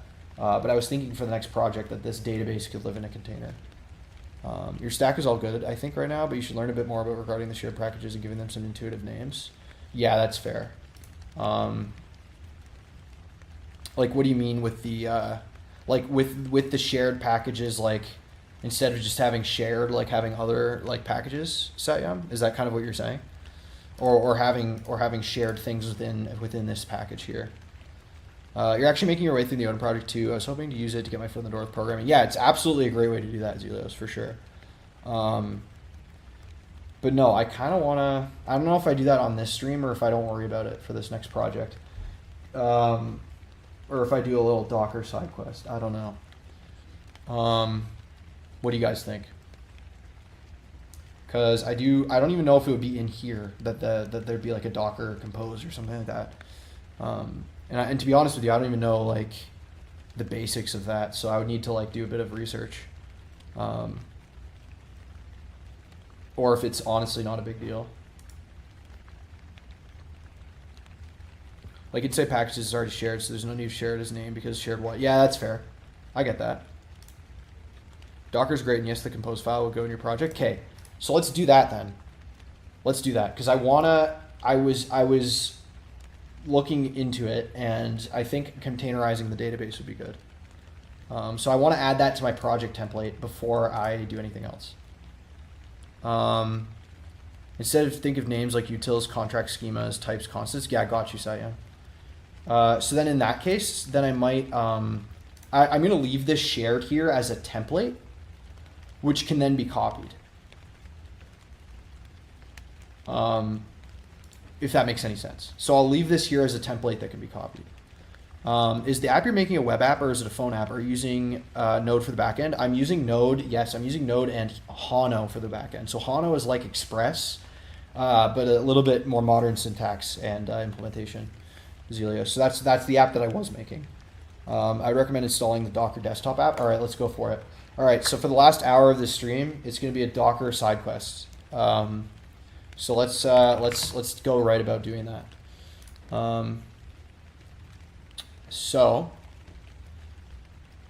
Let's do a little bit of Docker. So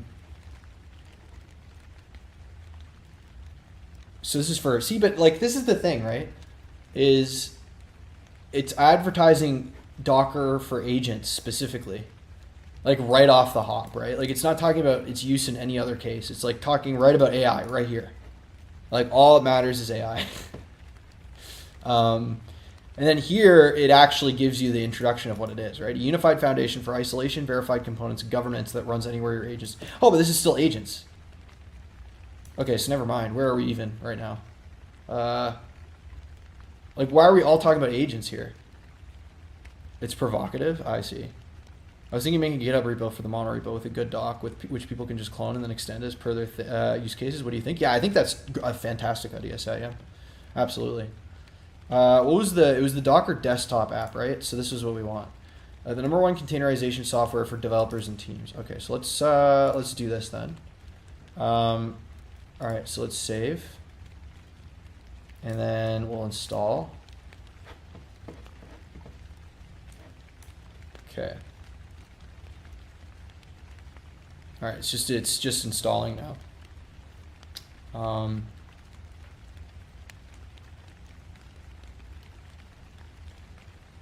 It's taking a minute. It's like 2 gigabytes or something. But no, Sam, I think that's a fantastic idea. I think there'd be a lot of benefit from that. Did you watch the video I sent regarding the TypeScript mono repos? Yeah, I think I watched it a while ago. I haven't seen it. I'm not gonna lie to you. I don't fully remember what was in it, but I did watch it when you sent it. The Docker compose file can be confusing. Yeah, I'm gonna use the docs. Okay, so I installed the desktop app. And then, do I even need to bother with this right now? No, I don't think I need to worry about this, right? Okay, so for individuals, I suppose I could just sign in then. So let's open it up and see what it's all about. Let's try it. Docker subscription service agreement. Sure. Use recommended settings. And no, I'm not gonna hate you for it, Sam. I think Turbo's great, man. I was confused by it. So no, you're all good, my friend.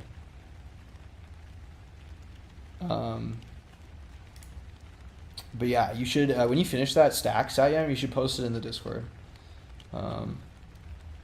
Okay, use recommended settings. Okay, so let's finish.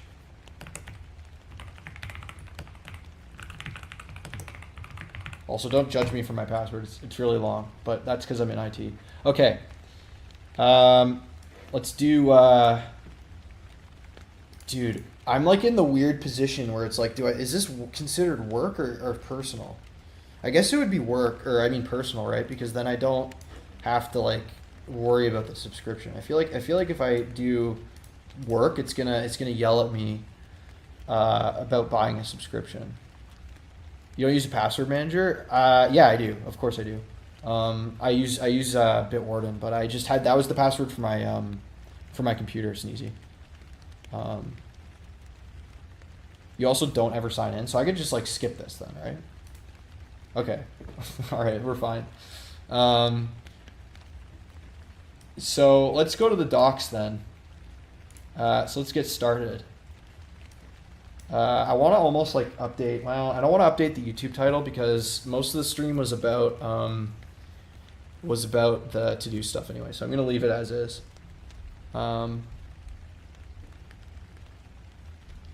Okay, so let's see what we got here. If you're new to Docker, this section guides you through the essential resources. Follow the guides to help you get started. Okay, so I got Docker. Docker Desktop allows you to separate your applications from your infrastructure so you can deliver software quickly. You manage your infrastructure in the same way. By taking advantage of Docker's methodologies for shipping, testing, and deploying code, you can significantly reduce the delay between writing code and running in production. Okay, so I already did download this. So develop with containers. Okay, so I'm not gonna watch this this video here, but this looks very fun. But I'm gonna just read the docs for this.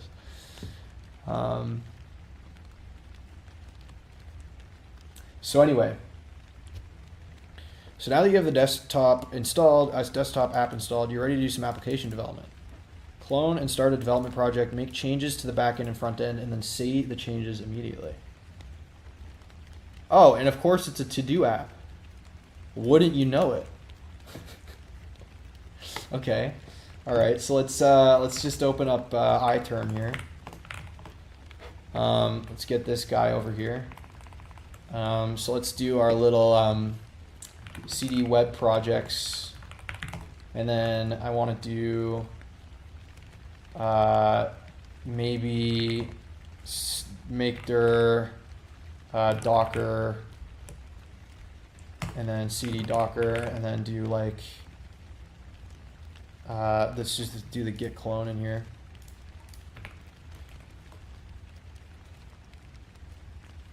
Okay.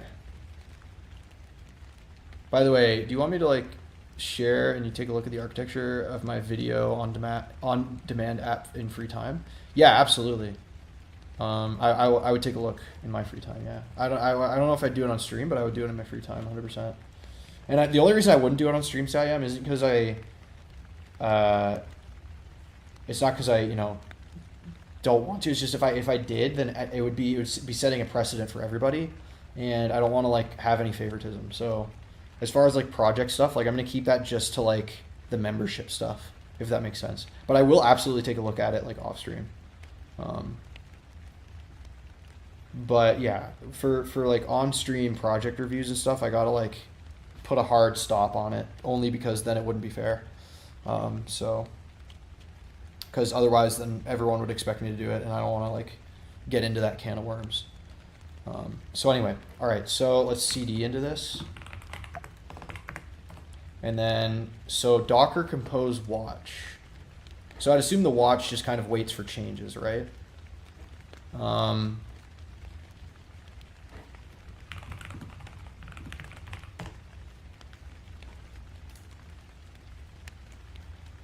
Interesting.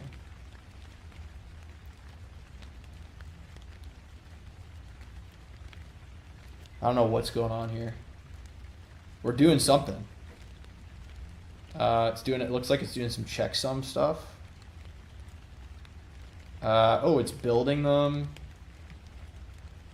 So built the back end. And then I'm assuming this my admin's the back end, and then this is the database. Like, I don't even know what's going on here.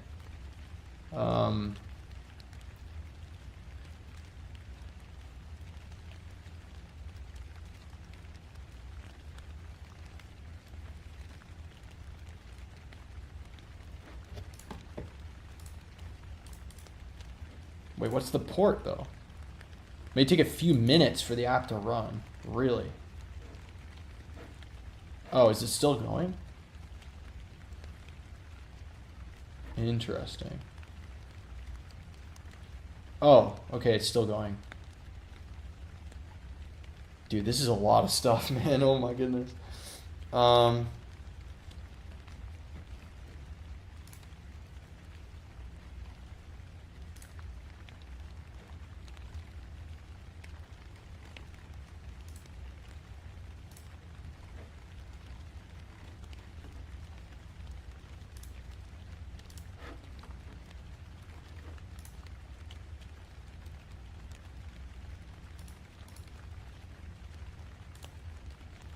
Shared in the live stream chat Discord, got you. I don't see it. Oh, how'd you deleted it? Or are you reposting it? But no, you can definitely share it there. All right, watch enabled. So now does this work? Ah, okay, it does. All right, I think mine looks better, guys. What do you think?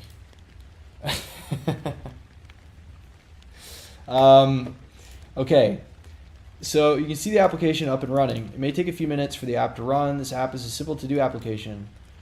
Mark some is done or even delete an item. Okay.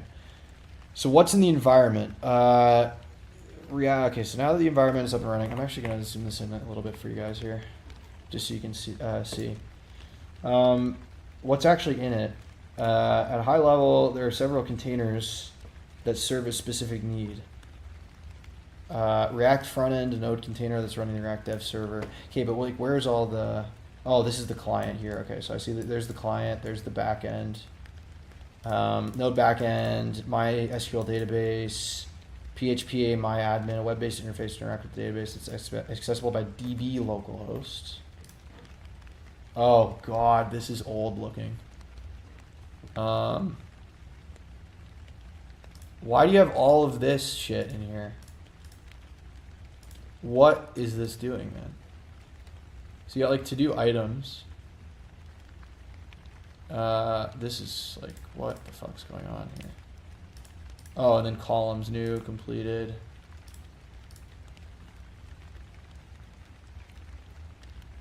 It was the live stream. It was the stream chat channel, I think.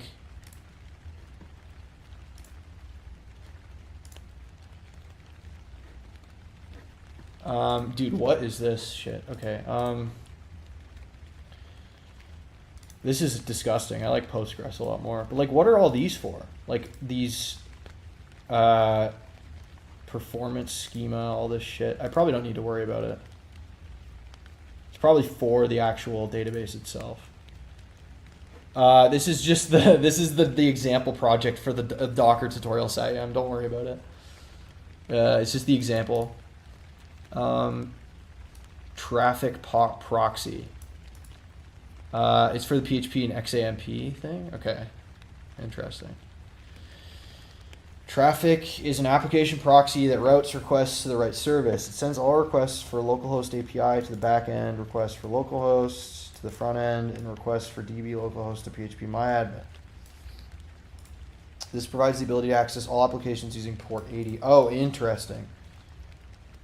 That is something I didn't realize existed. No, that's the equivalent of Prisma or Drizzle Studio. I understand that, but it looks horrendous. I know that's what it is, but like it looks horrible.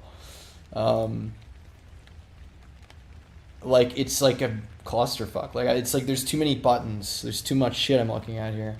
This also looks like it was designed like in 2008. Can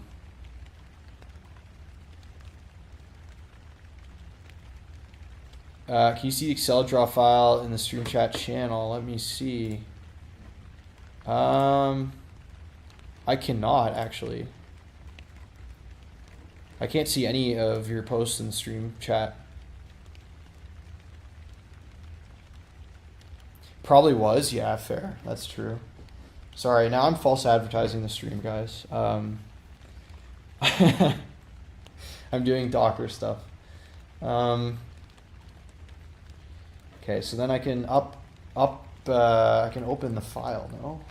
Oh wait, that's the wrong. Hold on.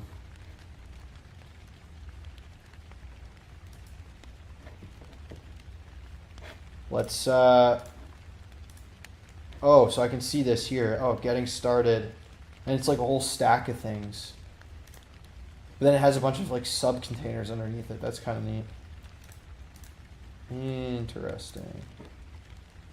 Okay, so let's get back into VS Code here before we get too carried away. So let's do, wait, no. I want to do what's the open? So let's go into web projects, Docker, and getting started. And then, so what if I make a change to getGreetings.js? Or is that in the backend? Oh, backend, okay. Backend, source, routes, getGreeting. Const greetings is equal to this.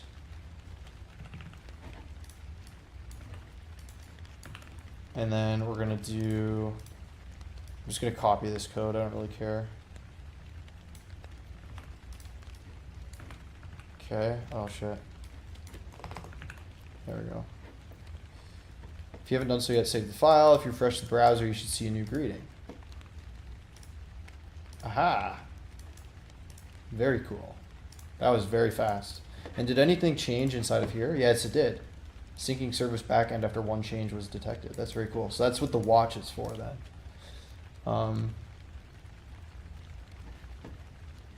So that's nice. Change the placeholder text. When you look at the app, you'll see that the placeholder is simply new item. So let's go into client, source, components, add new item form.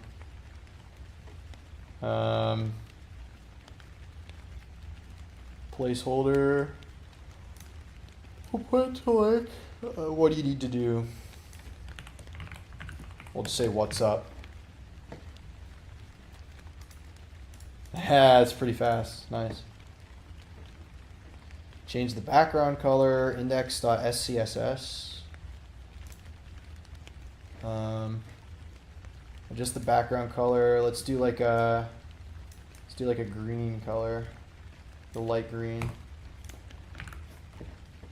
Oh, it recommends doing a soft blue, but it doesn't really matter. That's cool. Very nice. All right, so with that, you're done. Okay, but this is like, this didn't really teach me much though, because like I literally just like typed a command and did like immediately disappeared. Oh, interesting. Yeah, it keeps saying the message was deleted. Is automod going on? Okay, wait. Is automod getting tripped? Wait a second. Yeah, okay, so it's getting immediately deleted. That's interesting. Why is that happening? Let me see what the perms are. View channel, send messages, create public threads, embed links.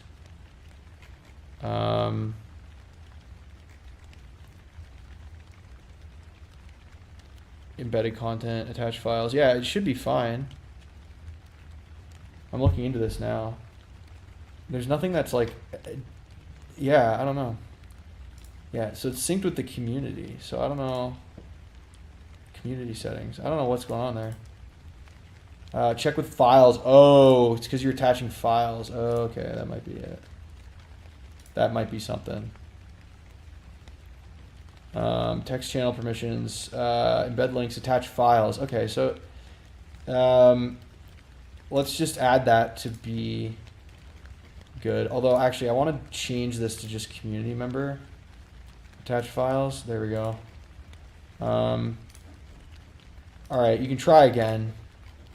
I just updated the permissions for that, so you can try uploading it again and see if that fixes it. What's the time for me? You can see the time up here. It's 8:51 p.m. You could also send a link to the repo. That might be better. If we run into problems with the file sharing stuff, I'm gonna have to disable it again. Like if someone tries to put in some bullshit.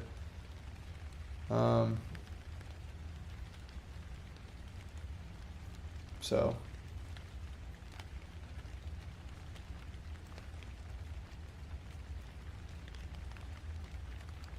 All right, before we move on, whenever I've tried to read docs, I understand absolutely nothing. Yeah, I get that. I think one of the important things, like for this is pretty easy. This is just like a tutorial, but for the concepts, like I'm probably gonna write notes on this. To be real with you. Check, did it show up? Yeah, it keeps getting deleted. I can see in the mod logs that it keeps getting deleted, so I'm not sure what's going on.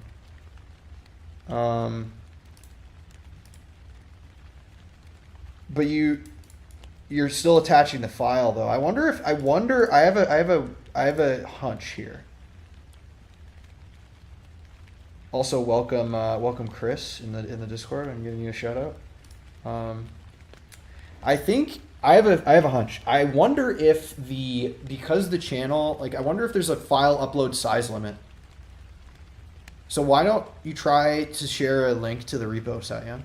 Because I wonder if something's getting tripped. Because honestly, like at a glance, I can't really see why it's being deleted. Because I added the permission to upload files, so I'm not sure what it is. I don't know if there's like a size limit. You know what I mean? So maybe that could be something.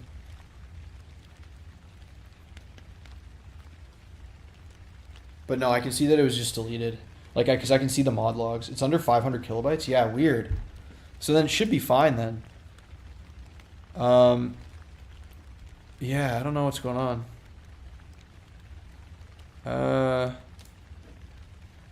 Because like the permissions are such that that you can upload files. So I don't know what's going on with that.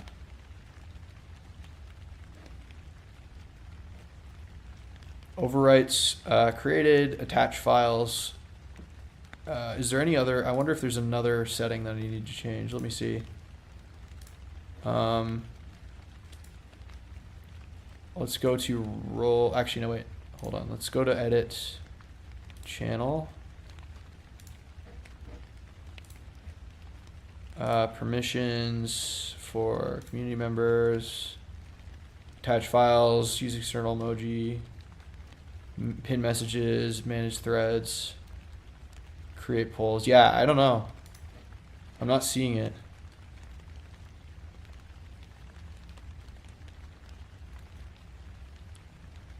Okay, there you go.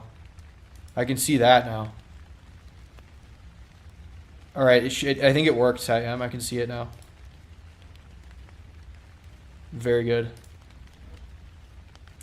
Can you recommend some good and free reading materials that includes all the concepts for full stack development? Any stack you prefer?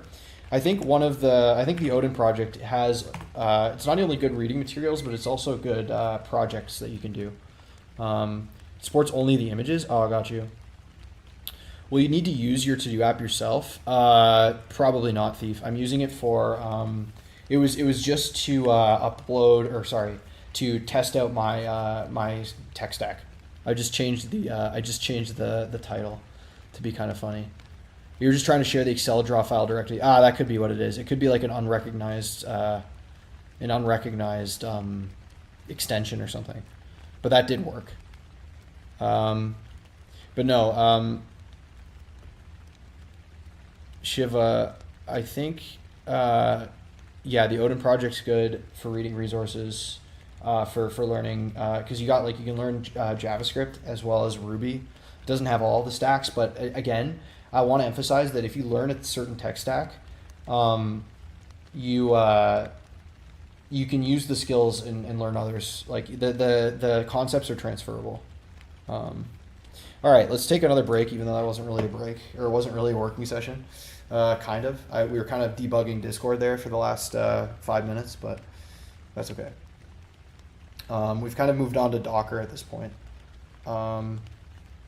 So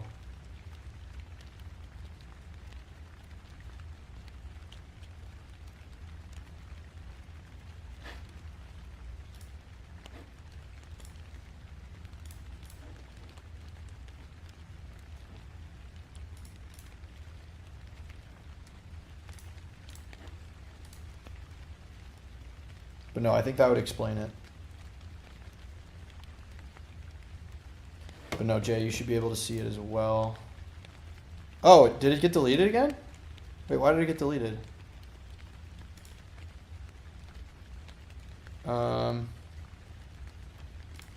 It was there.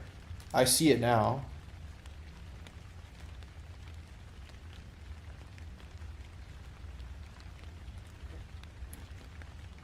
I swear I'm not doing anything. Okay, it's good.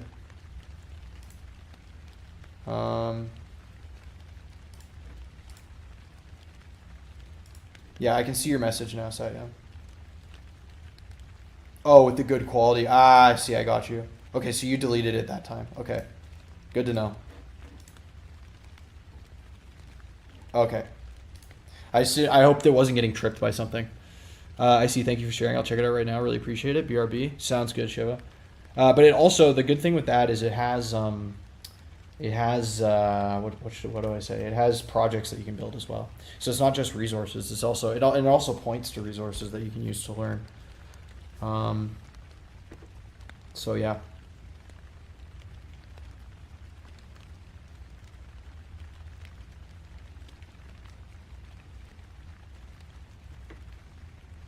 Show the app? Sure, I'll show the app. Let's show it right now. Let's open it up. So this is the app that I've. This is the to-do app thing. Don't worry about this. This was just a Docker tutorial. Because I'm gonna shift projects in a little bit here, but I'll show the project. Get it working. So basically, you sign in. All right. So I can sign in. We did this. We wrote this authentication ourselves, or well, I did on stream. And then you can log in, and then you've got your to-dos here. So you have incomplete to-dos, incomplete to-dos. You can mark to-dos as complete or incomplete. You can delete to-dos. You can add a new to-do. Then you can add it, and then you can also edit it as well. So if I wanted to change this, I can change it like that, and that's it. That's the app. And then you can also sign out as well. And you can also sign up if you don't have an account. So there you go. So that's basically it. And then there's also another account that I made. I think it has this one. I think it's this password. Yes. So then user. So if I had a to do here for the user and then sign out, but then I sign into the Ben account.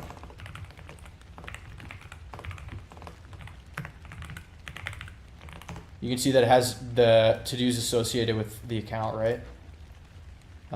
So yeah, that's the app. Pretty much done at this point for the sake of testing my stack. The reason I built the app was to test my the tech stack that I made. So you can kind of get a little bit of a description of it here. Thank you, appreciate that. You can get a description of why I built it here. It's just to test my stack, but I'm going to be pivoting to doing a file uploader project, kind of similar to like Google Drive, as a part of the end of the Odin Project, which is the curriculum that I've kind of been following kind of loosely up to this point. So yeah, it's basically a stripped down version of Google Drive, and I'm doing it with my own stack. Odin Project recommends its own solutions for things, right? Its own technologies, but I kind of went off the beaten path and decided on my own.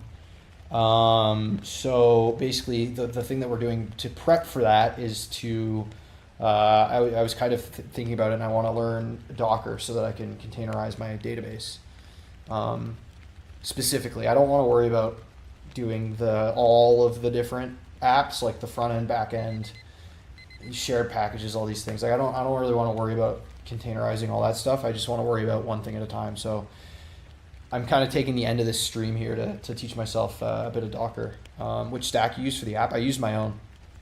So I use my own called BenStack, which is funny because that's my name. But essentially, if you look at it, if you click on the Pastebin link that I sent, it has a React and Vite front end, Hono back end, Postgres database with Drizzle ORM, and PNPM as the package manager. That's the stack. So yeah, it's basically React and Hono with Postgres. So yeah, very good. So that's the to-do project there. I'm actually going to exit out of that for now, and then just do another 25 minutes here and finish up this this Docker stuff, I think. So I'll actually get the Docker docs back open. Build and push your first image. Now that you've updated the to-do list app, you're ready to create a container image for the application. Share it on Docker Hub. To do so, sign in with a Docker account, create an image repository, build the container image, push the image to Docker Hub. Do I really need to learn this thing? I don't know if I do need to worry about this. Do I need to worry about this?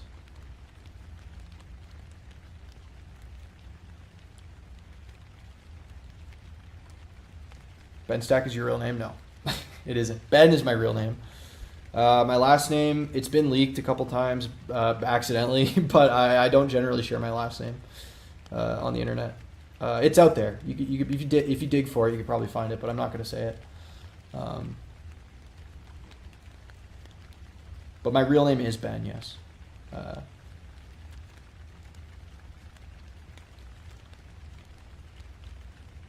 So I don't know if I need to bother doing the image thing. So like when I, maybe it's good practice though, actually.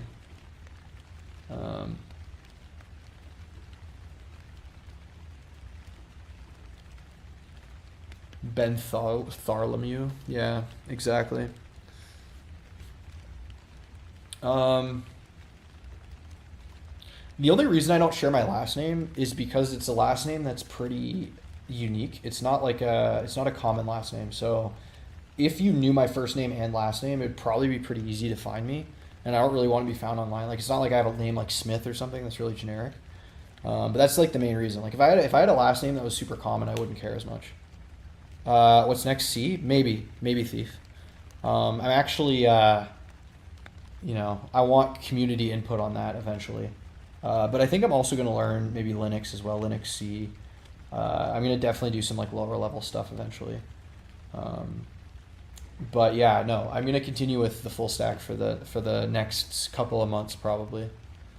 But not to beat a dead horse, but I also did I did just unlock YouTube memberships, and then basically the idea is that like members can suggest topics for me to learn, and then we can kind of like learn together. So that's coming soon as well. Ben 10, haha, yeah, fair.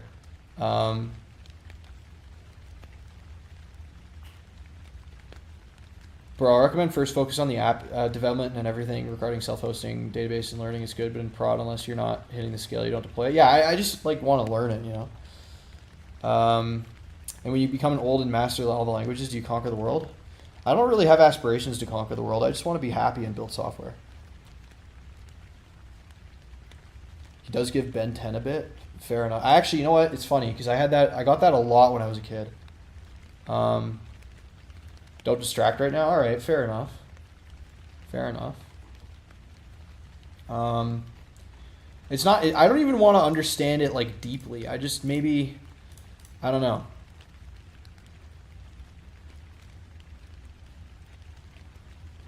Like, do you think it's worth it then to containerize the database, or I should just leave it? You do you kind of give Ben 10 vibes? I'll take it. I think he you know, I don't know. I think, isn't he a kid though? Like, I don't know. Maybe he's an adult. I don't remember. I did get that though when I was like younger, for sure. It's a compliment. I appreciate it.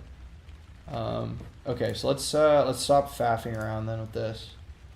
There are multiple errors of Ben 10. Got you. Okay. I'm not familiar, to be real. So let's just open up code then. Let's do our, actually, you know what? Let's get our repo set up here. So then fine, I won't worry about that right now. I'll get the repo created over here. So what about Halloween stream with Ben 10 costume? I definitely could. That would be fun. You could just use the local DB. Making a container is useful if you want to deploy the app, so it depends what you plan to do. Well, I am planning on deploying this one eventually when I do finish Mahmood. So,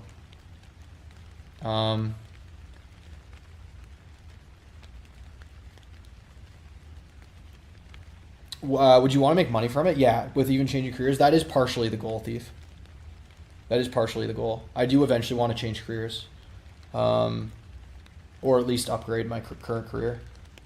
You can title your stream Ben 10 Learn. Guys, you're full of ideas here, man.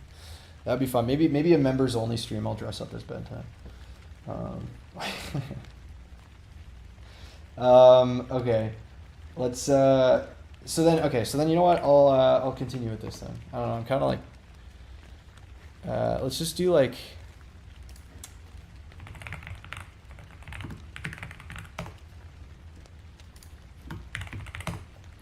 Docker.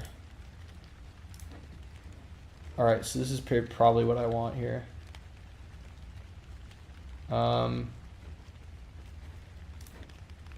So I should probably go through these basics, right? First, bro is shy. Yes, bro is shy. How do you balance your regular work life and family and code? I would find that difficult. Probably max $5. Yeah, around that. No, so I work. My work, Thief, is very regular. I work 9 to 5 Monday to Friday essentially, and then I stream after work, and I usually stream when my girlfriend is working. Yeah. So like right now my girlfriend's at work. She works usually evening shifts, so it kind of works out. You're using Turbo Repo? No, I'm not. I should probably be using Turbo Repo. Siam would agree with that, but I'm not, no, because I found it kind of confusing when I was setting it up.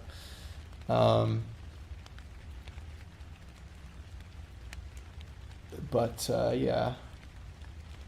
This kind of just turned into a just chatting stream, not gonna lie. Bro's fed up with the Turbo Repo questions. No, I'm not. I feel like I'm like not smart enough to use, like, I don't know. I need to like dig into it more on my own time. Cause like I need to figure out how it fits into what I'm doing here. Cause like I know it's a builder, but like I don't, or like it helps build your, packages and stuff, but I don't fully know how to set it up. I should go to sleep now. That's fair, Sword. You should probably go to sleep. All right, let's see. Should I bother with this part? I don't think so. Let's just go to the concepts here. So let's do a little bit of note taking. Actually, let's do a little throwback here to do some note taking. So let's go to my web dev documentation, and then we'll do like a Docker folder, and then we'll do containers.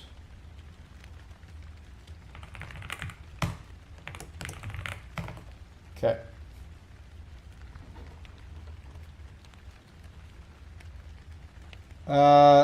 Do you also hate how people are trying to use AI for everything? People find out that AI destroys actual programming. I mean, I wouldn't say I hate it, but I do find it discouraging for sure, Thief. Absolutely. Because you get these people out here that are, that are kind of, you know, LARPing being a software developer, and like they vibe code and they produce these things and they pretend like they actually know a lot more than they do, and that does kind of annoy me a little bit. I will not lie, like, because I've put in hundreds of hours of work on stream, you know, learning these things, and I'm not even like close to probably what AI can do. Ben 10 learning turbo repo. I'm sorry, but I can't unsee you being Ben 10 now. Yeah, see, maybe I should rename my YouTube channel to that, but then I would get like copyrighted to hell. So you could use the same analogy as your stack. PNPM workspace is a precursor to turbo repo. As you do more, you'll feel more comfortable with turbo repo. Yeah, I kind of was thinking that's the way it would go anyway. So that's fine with me. I'm fine with the PNPM workspaces for now. But yeah, no, it's not like an anti-turbo repo thing. It's just like one step at a time sort of deal, right? All right, so let's see. So imagine you're developing a killer web app that has 3 main components: a React front end, a Python API, and a Postgres database. How do you make sure you have the same versions as other developers on your team or your CI/CD system? Okay, so containers are isolated processes that can run either an app like a front end or back end. Actually, I'm gonna make these one word: front end, back end, project, database, etc. That can run some app, I should say, that can run something, process, inside its own environment, completely by isolated process. Okay, so inside its own environment, we'll say containers are isolated from everything else on your machine.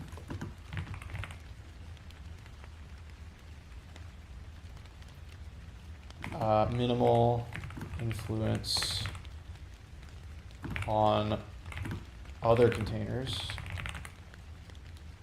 which increases application security.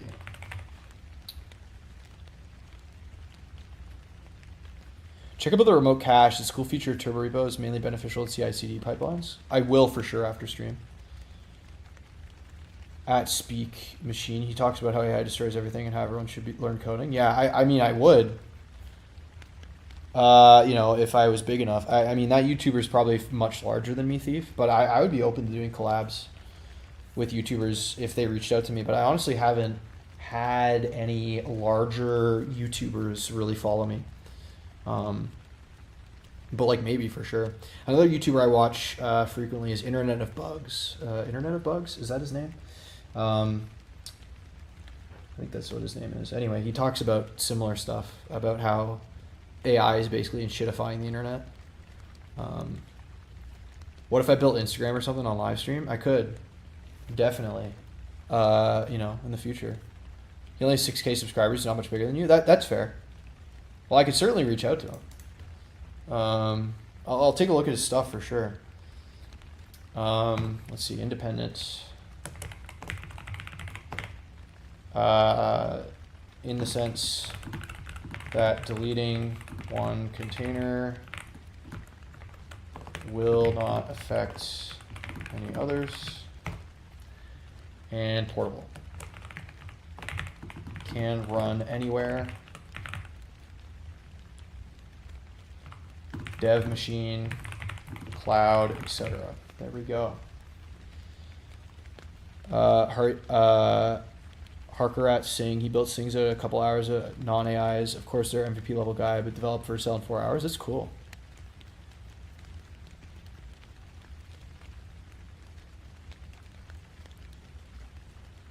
Sounds very interesting for sure.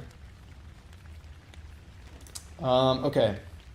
So that's cool. I kind of, let's see here. So let's get the main difference between containers and VMs.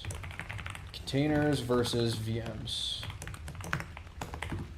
VM simulates and, or emulates, I should say, an entire OS with a kernel, hardware drivers, etc., which is a lot of overhead. Containers are just isolated processes with all the files they need to run. Containers all share the same kernel, allowing more applications to be run on less infrastructure. Cool.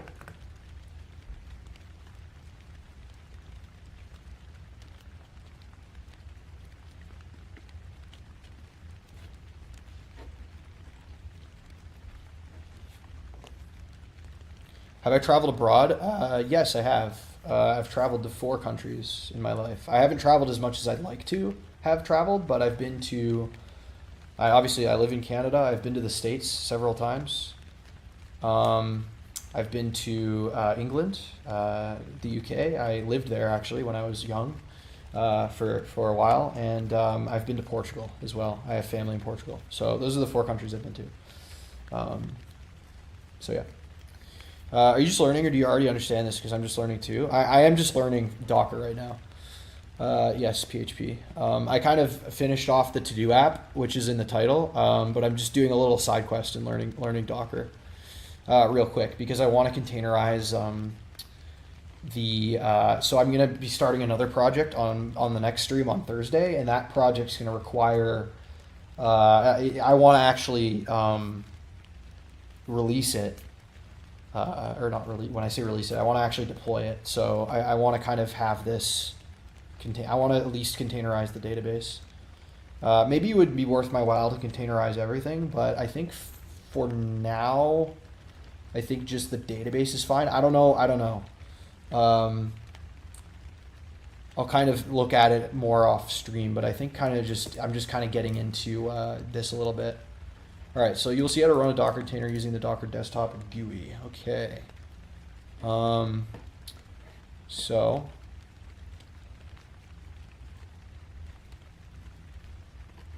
let's do this then. All right, so let's say Docker run at -d-p. So the P is probably port, right? And then Docker welcome to Docker.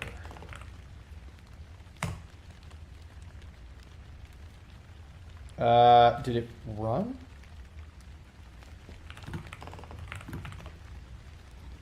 Oh, and then our to-do app backend and front end is still running too, because we have that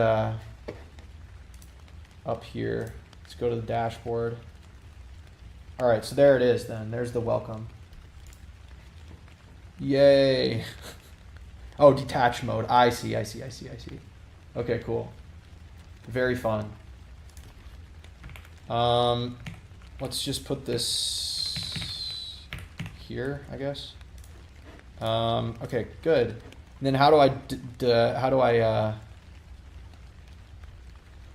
Docker ps command will show you only running containers. To view stopped containers, add the A flag. Okay.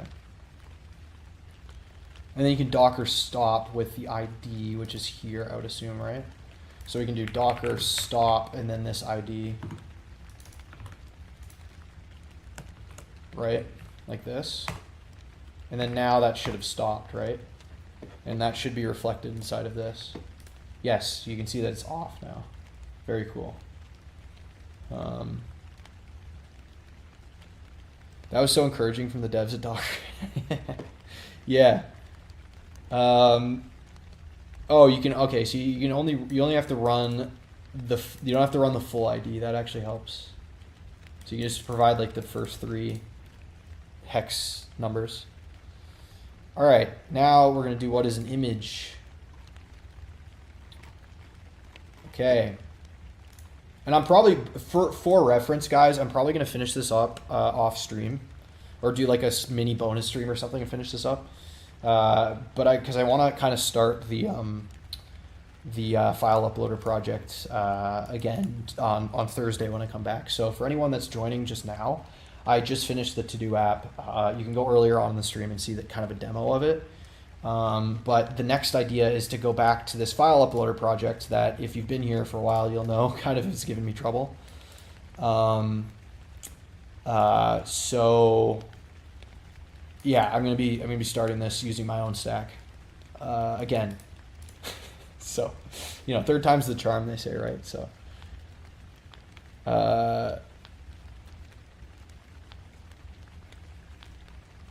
finally, bro will demo the React Router and create something real. I don't like React Router framework. That's fair, Saya. Well, I'm going to be using my own framework, so it'll be good. I unfortunately, I think I'm going to use React Router just for the front end, like just the data mode. But like, I'm not going to bother with using it as a full framework. But I'm with you on that. Like, I mean, okay, it's a good framework. I'm not going to knock the framework.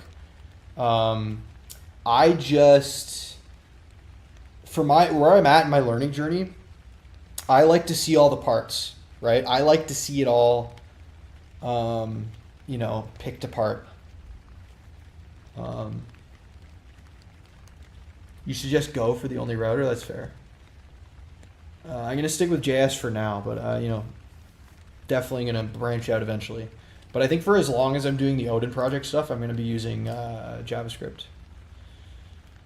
All right, so let's make another note here, images.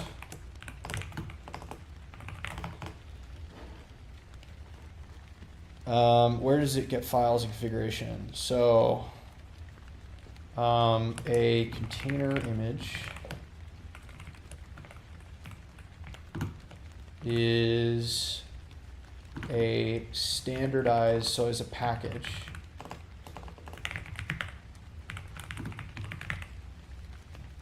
including everything needed, e.g. files, libraries, etc., to run a particular container.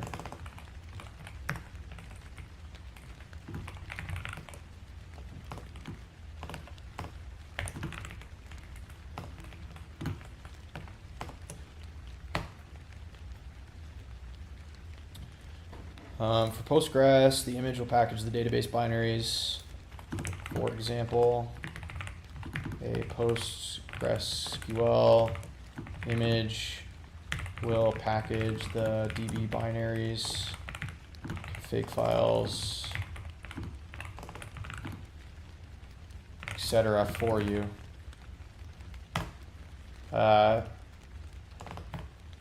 Images have two important aspects. Immutable. Once the image is created, yo, how's it going, King Hat? Long time no see.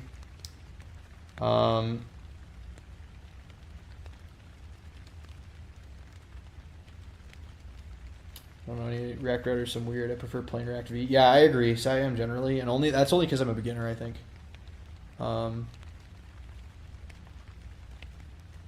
I think being day 122. Yep, grind's not stopping. I'm not going anywhere, guys. I'm sorry to say it, but I'm staying here until I make I make it whenever that happens, which is probably not going to happen. Actually, even when I do make it, I'm gonna stick around and continue to make content. I want to be that, like, in 10 years, I want to be that, like, jaded senior dev making, like, bullshit content, like talking about the tech world or whatever it is, So, and then I want to be able to, like, look back on myself, like, years from now and say, like, damn, like, that was where I started, So that's the goal, at least, if the world doesn't implode in the next couple of years. Did I study CS? Yes, I did. But I did not. We didn't cover concepts like Docker and shit like this, right? So, So yeah, once image is created, it cannot be changed or modified.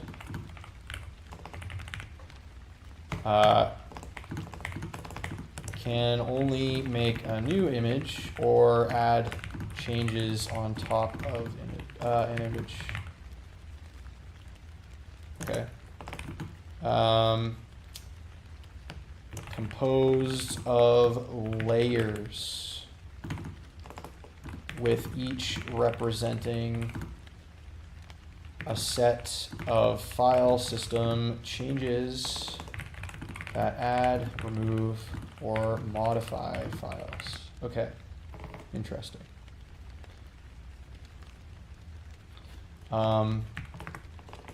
This allows you to add to or extend existing images.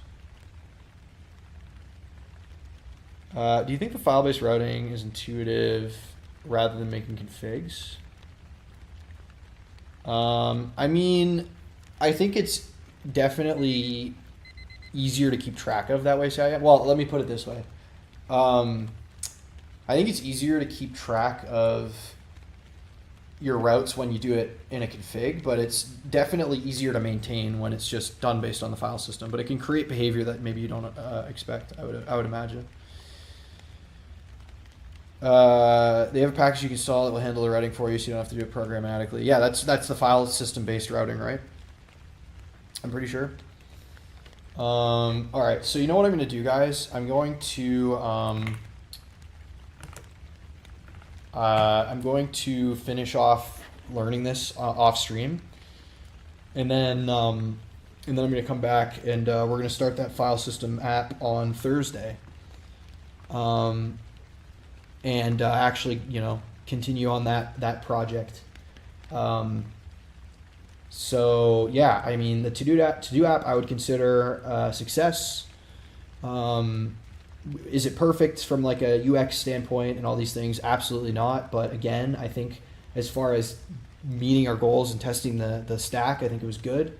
But these are these kinds of technologies that I want to add on top of my stack, like using Docker and kind of understanding how that works, because I think it's an important concept for actually deploying apps and making things in the future, right? Like if I want to actually, whether it's doing freelance work or actually making my own apps legitimately, this is important stuff to learn. So I'm going to take it upon myself to kind of extend my stack and at least containerize the database for this project, and then kind of go from there, right? I've heard that you can kind of get a little bit carried away with Docker and kind of get obsessed with containerizing everything. I don't know, can't really speak to that because I haven't used it before. I've just watched videos on YouTube of people talking about this kind of stuff, not really understanding what they were talking about. So anyway, I think that's going to do it for today.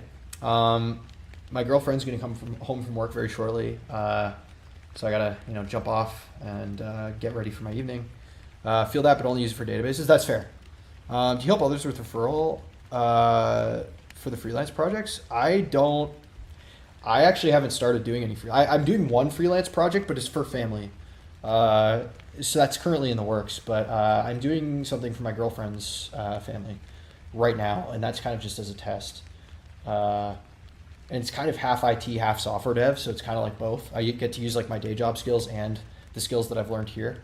Because I'm also running a tenant for them in Microsoft, because they wanted the Office suite, the Microsoft Office suite. So I was like, you know what, I'm just going to get them a tenant and then run that using like endpoint management and all this stuff that I've learned through like Azure. So I'm kind of doing like both my day job stuff and we're making a website for them as well. So anyway, that's kind of fun, but that's through family. So I don't actually have any context. My girlfriend's dad got to know I'm a software engineer. He was expecting me to be a quant developer. I don't even know what that means, to be honest with you. I know it's something related to investments or something. Like, what is quant specifically? It's like finance bullshit, right? I don't know. Anyway, a lot of yapping. I'm gonna go. I'll see you guys Thursday evening, same time. You know, if you want to follow me, you know, subscribe to the channel, and yeah, I'll see you around.